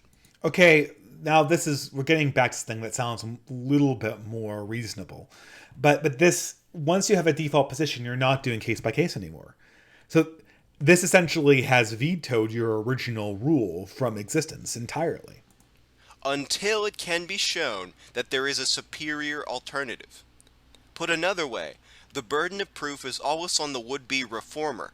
It is not the conservative's burden to show that the status quo, or what had recently been the status quo, is justified. Instead, it is the reformer's burden to show that adequate empirical justification exists for a feasible alternative policy that is less undesirable than older policies. That is traditionalism. Okay, great. Never mind. For example, up until recently, women were not allowed in combat roles within the U.S. military. This was a policy that the United States, as well as the overwhelming majority of European militaries, had practiced for centuries. On the other hand, feminists have argued, mainly for ideological reasons, that this policy should be done away with, and that women should not be disallowed from entering the military in a combative role. However, to sustain the policy that combat roles should be exclusively a male domain, it is not the conservative's burden to prove that the status quo is ideal. Rather, it is the feminist's burden to empirically demonstrate that the net benefits of allowing women into combat roles are higher than the historical policy. But you're missing the point, man. This is not how policy is done. So the thing is, and first of all, I mean, this Chesterton's fence, he's trying to recreate that. Which, Chesterton's fence is just traditionalism. That's what it is. That's the non-strawman version of traditionalism. So in this video, he's essentially come down on that side. And he's contradicted himself. And I think he understands that his original judge everything on a case-by-case basis is ridiculous. And justify everything instantly, or we get rid of it, is ridiculous. I mean, he literally said that later in the video. But I should finish the video, but he's missing the real interesting question. The real interesting question is, if this is the case, if pragmatic conservatism is what everyone should want, why is the world look the way it does? Of respectable militaries all over the world. To use a legalistic analogy, traditional conservative policies that have endured over time should be considered innocent until proven guilty, and not the other way around. In sum, the basic fear I have is that by rejecting the fallacious logic of egalitarians, liberals, and social justice warriors, some in the traditionalist wing of the alt-right have inadvertently made the opposite mistake of their enemies. In so doing, a few in the alt-right have supported traditionalist beliefs and policies that lack good justification, and which ought to be relegated to the dustbin of history. It is my hope that revealing a few of the potential pitfalls of taking traditionalism too far might bring some in our movement a bit closer to the right path. Which is... Oh. Nope, that's it. No. Somebody somewhere has recommended a policy based only on the fact that it was done in the past. And that's the video. That's it. Okay. Unfortunately, guys, I am out of time for this session. I got a super chat here. Joe McCarthy says, "Hey Dave, Nerd Culture series is great. I think it was great because I think it finished today. I understand your reluctance to have E. Michael Jones on because of the focus on the JQ, but he is an expert on political control. His book, specifically his book Libido Dominati." Okay. So that's interesting. I might have the guy on if he wants to talk about some topic like what was about. It sounds like it's about sexuality or something like that. I would consider it. The difficulty right now, guys. I mean, I know I'm going to give you a little bit of a lecture here. I have my differences of the alt with my alt. I have had my differences with the alt right, and I've been explicit about them. I've been explicit about my differences between myself on the subject of race which, most people think is all of the right, but I don't think it even scratches the surface of what is really right wing or not. The difficulty, guys, is that what we do here on YouTube, like the little circles we have, are little conflicts between Sargon and Styx Hexenhammer or Millennial Woes. This stuff is not the larger society. The larger society is still under the thumb of the mainstream. And the question is not how we take fringe figures and give them platforms on YouTube. The question is, can we get ideas that are currently fringe in the mainstream an actual audience that the mainstream cannot ignore? The difficulty with a lot of these fringe figures is that oftentimes they draw you into circles that really are very hard to escape from. And my purpose is not to essentially, someone would actually have to tell me what I've watched one interview. Now people are reminding me who this guy is. I think I have watched an interview with E. Michael Jones, and it was all conspiracy theories. If I interview this guy, like, my interaction with the mainstream gets done a serious blow. If I had a debate with him, it would be fine, I think. But at the end of the day, we have to think about what we're trying to actually build on YouTube. And what we're trying to build is some means to get things that are currently taboo in the mainstream discussed. And you guys know what those taboo things are. I mean, even Sargon brings them up for the most part. But they're taboo in the mainstream. They're taboo in the academy. They're a taboo in any circle of people who actually have an impact on policy. So, I mean, I guess you'd have to tell me what you're really hoping to see from hearing radical voices repeated. Another thing about that sort of doesn't interest me about E. Michael Jones is that I think I've seen it a few times and he's always talked about the same things. And I don't know. I'm interested in people who are looking to new things.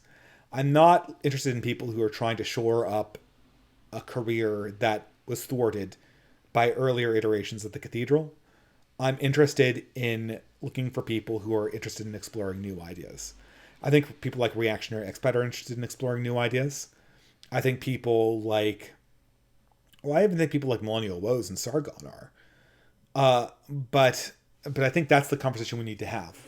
Because I think the conversations we're having right now, especially the blood sports, I think I've sort of changed my opinion about blood sports quite significantly. Initially, I was like, let's debate. That's good. And I think there's a place for that. But I also think that there's a place for a cooler conversation. A more cultured conversation. Something that would be for reactionary and conservative ideas. What NPR is for progressive and liberal ones. And I think if we develop a space like that on YouTube, something that comes from a more measured approach to ideas, even a more measured approach to radical ideas and new ideas, we could build something that would be very, very difficult for the mainstream to ignore. And I'm hoping we will take that opportunity. I think if it descends into something, if it can be like, I saw this reactionary idea discussed on a forum that like the Worskies that everyone already is calling Jerry Springer on YouTube. Why would anyone need to give that idea the time of day? If we have a platform where people are coming to listen to ideas for other reasons, maybe even progressives would. I mean, progressives are staring at the same modern problems we are. They're not blind to them. I mean, they are a little bit blind because they're progressives, but they can see some of them, right? And the progressive movement has no answers for them. They're going to be reaching out and looking for some kind of idea that they can use to fill this gap. Maybe they'll stumble upon some interesting new series on YouTube. And that is where the real potential for growth and the real potential for change happens. Not from digging up fossils who are, who have been cast out to the outer darkness and are looking to scream back at the establishment, F you. I'm really not interested in those people. I'm interested in developing new ideas and exposing people to ideas who have not seen them before. And I don't know. We'll see how that works. It's not really a complaint. Again, E. Michael Jones, with the right topic and the right control, I might have him on. I think it might be interesting. But my idea is not to be the Worskies. I want to be a concept. I want to be something different. I want to be a measured forum, a measured area for discussing ideas. So I'll answer questions for a few more minutes, and then I will pack it up because I'm out of time. Oh yeah, no one was happy with the we don't want to be Internet Blood Sports 2.0. Blood Sports is introduction to topics. Those who like them will search into deeper debates like your channel. Yeah, that's what I'm hoping for. But there are people who just won't watch Blood Sports because they don't like the tone. And that's another thing too. This is actually more reason not to do Blood Sports, is that there already are Blood Sports channels. And we'll see how much this sustains, right? I'm not even so sure that Worskies can keep this going on. I don't think that there are people who are willing to toss that much money at the Worskies, continuously have Jerry Springer with Richard Spencer and Sargon of the Cod every other week. Distributist, that's right. Tread softly. If you ever put on Dr. Jones, give him several warnings.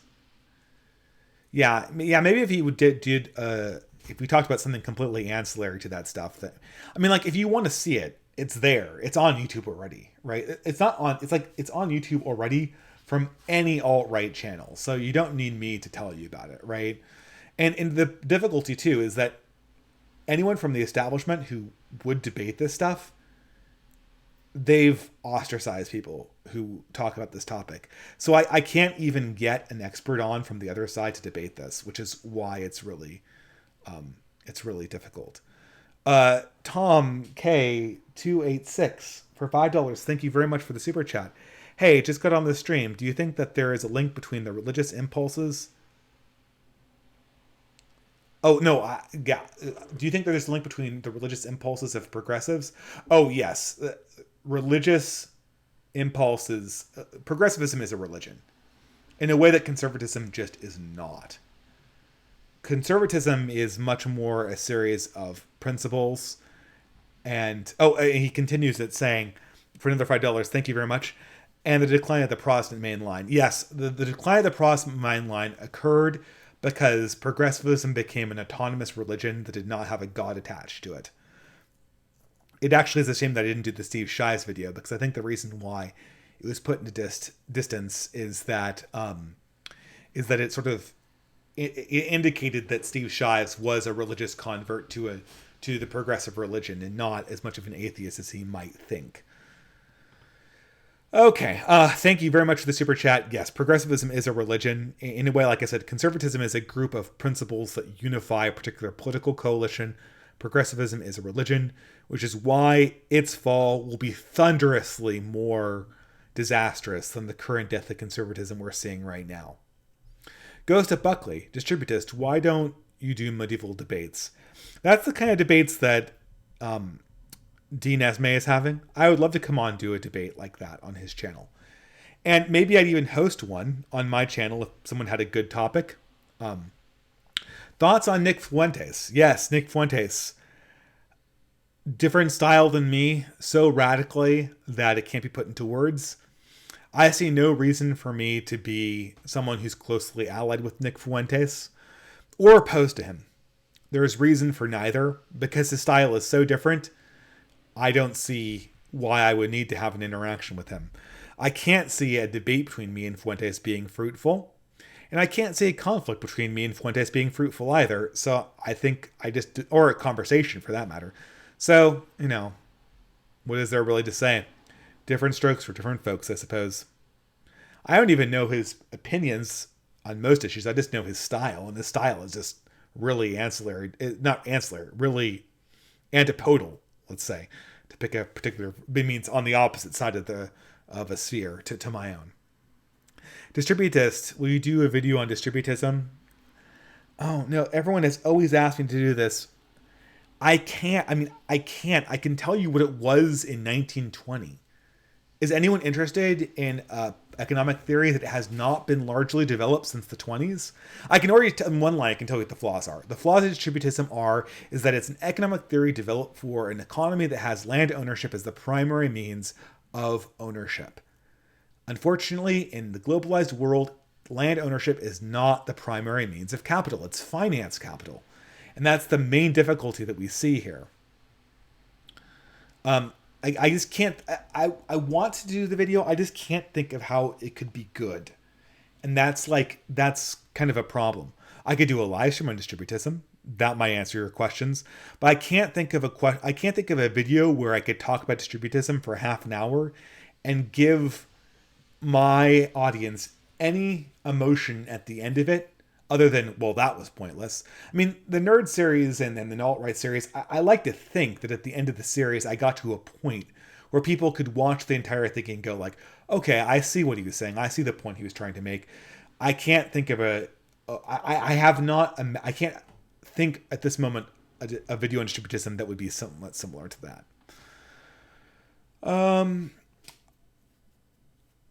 I think that the distributist would be much more intimidating to debate than most others. Well, it depends on what style. I think if it's something that you have like very limited amount of time, I think Nick Fuentes is really good at getting in there and seizing the sound bites. Like every time I hear Nick Fuentes, I hear somebody who's like really thought about, he has a sentence to say his view and he's going to cram all the necessary words that needs to get out in that sound bite. And then kind of laugh at the end to kind of give you the right impression. If you have a debate where you got one line before the person presses the mute button, Nick Fuentes might be the better person. I would maintain that probably in something where there's larger ideas being discussed, I might kind of be the tortoise to his hare. But again, we are radically different in our stylistics.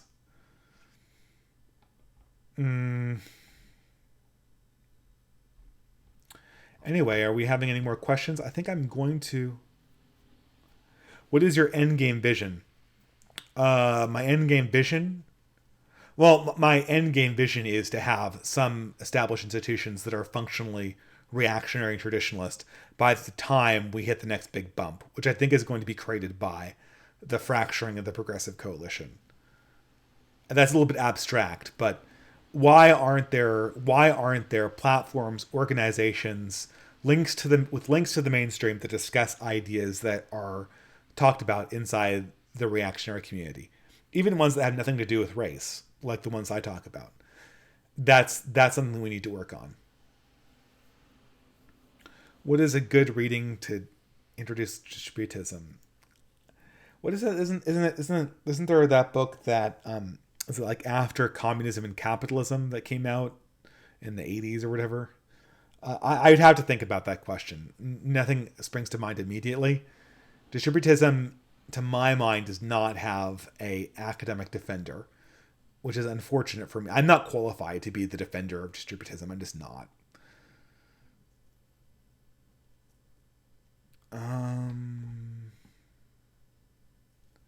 What was your favorite video game of your addiction years? My favorite video game coming out of my addiction years is BioShock. The one that I was most addicted to and consumed the most hours was the Total War series. And I've learned to stay away from grand strategy games generally because I find that they end up wasting a lot of time and don't deliver a lot of edification to me generally. At any rate, guys, I think that with all of that, I'm going to close down this DistAns 3.0. I wish you guys all a good night, and thank you again for the super chats. I hope everyone will tune in for the March version. I'll probably go over the Thinking Stardust video there. March is going to be a light month for me because I'm so busy, but I will try to keep up with YouTube to the extent that I can. I might even have to suspend Patreon payments if I think that I can't make videos during this time. But rest assured, I'm not going anywhere in the long term.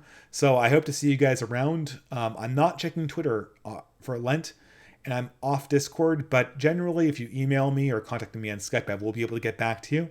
So, with that being said, I hope everyone has a wonderful night, and thanks and blessings to friends and followers alike. Have a wonderful evening.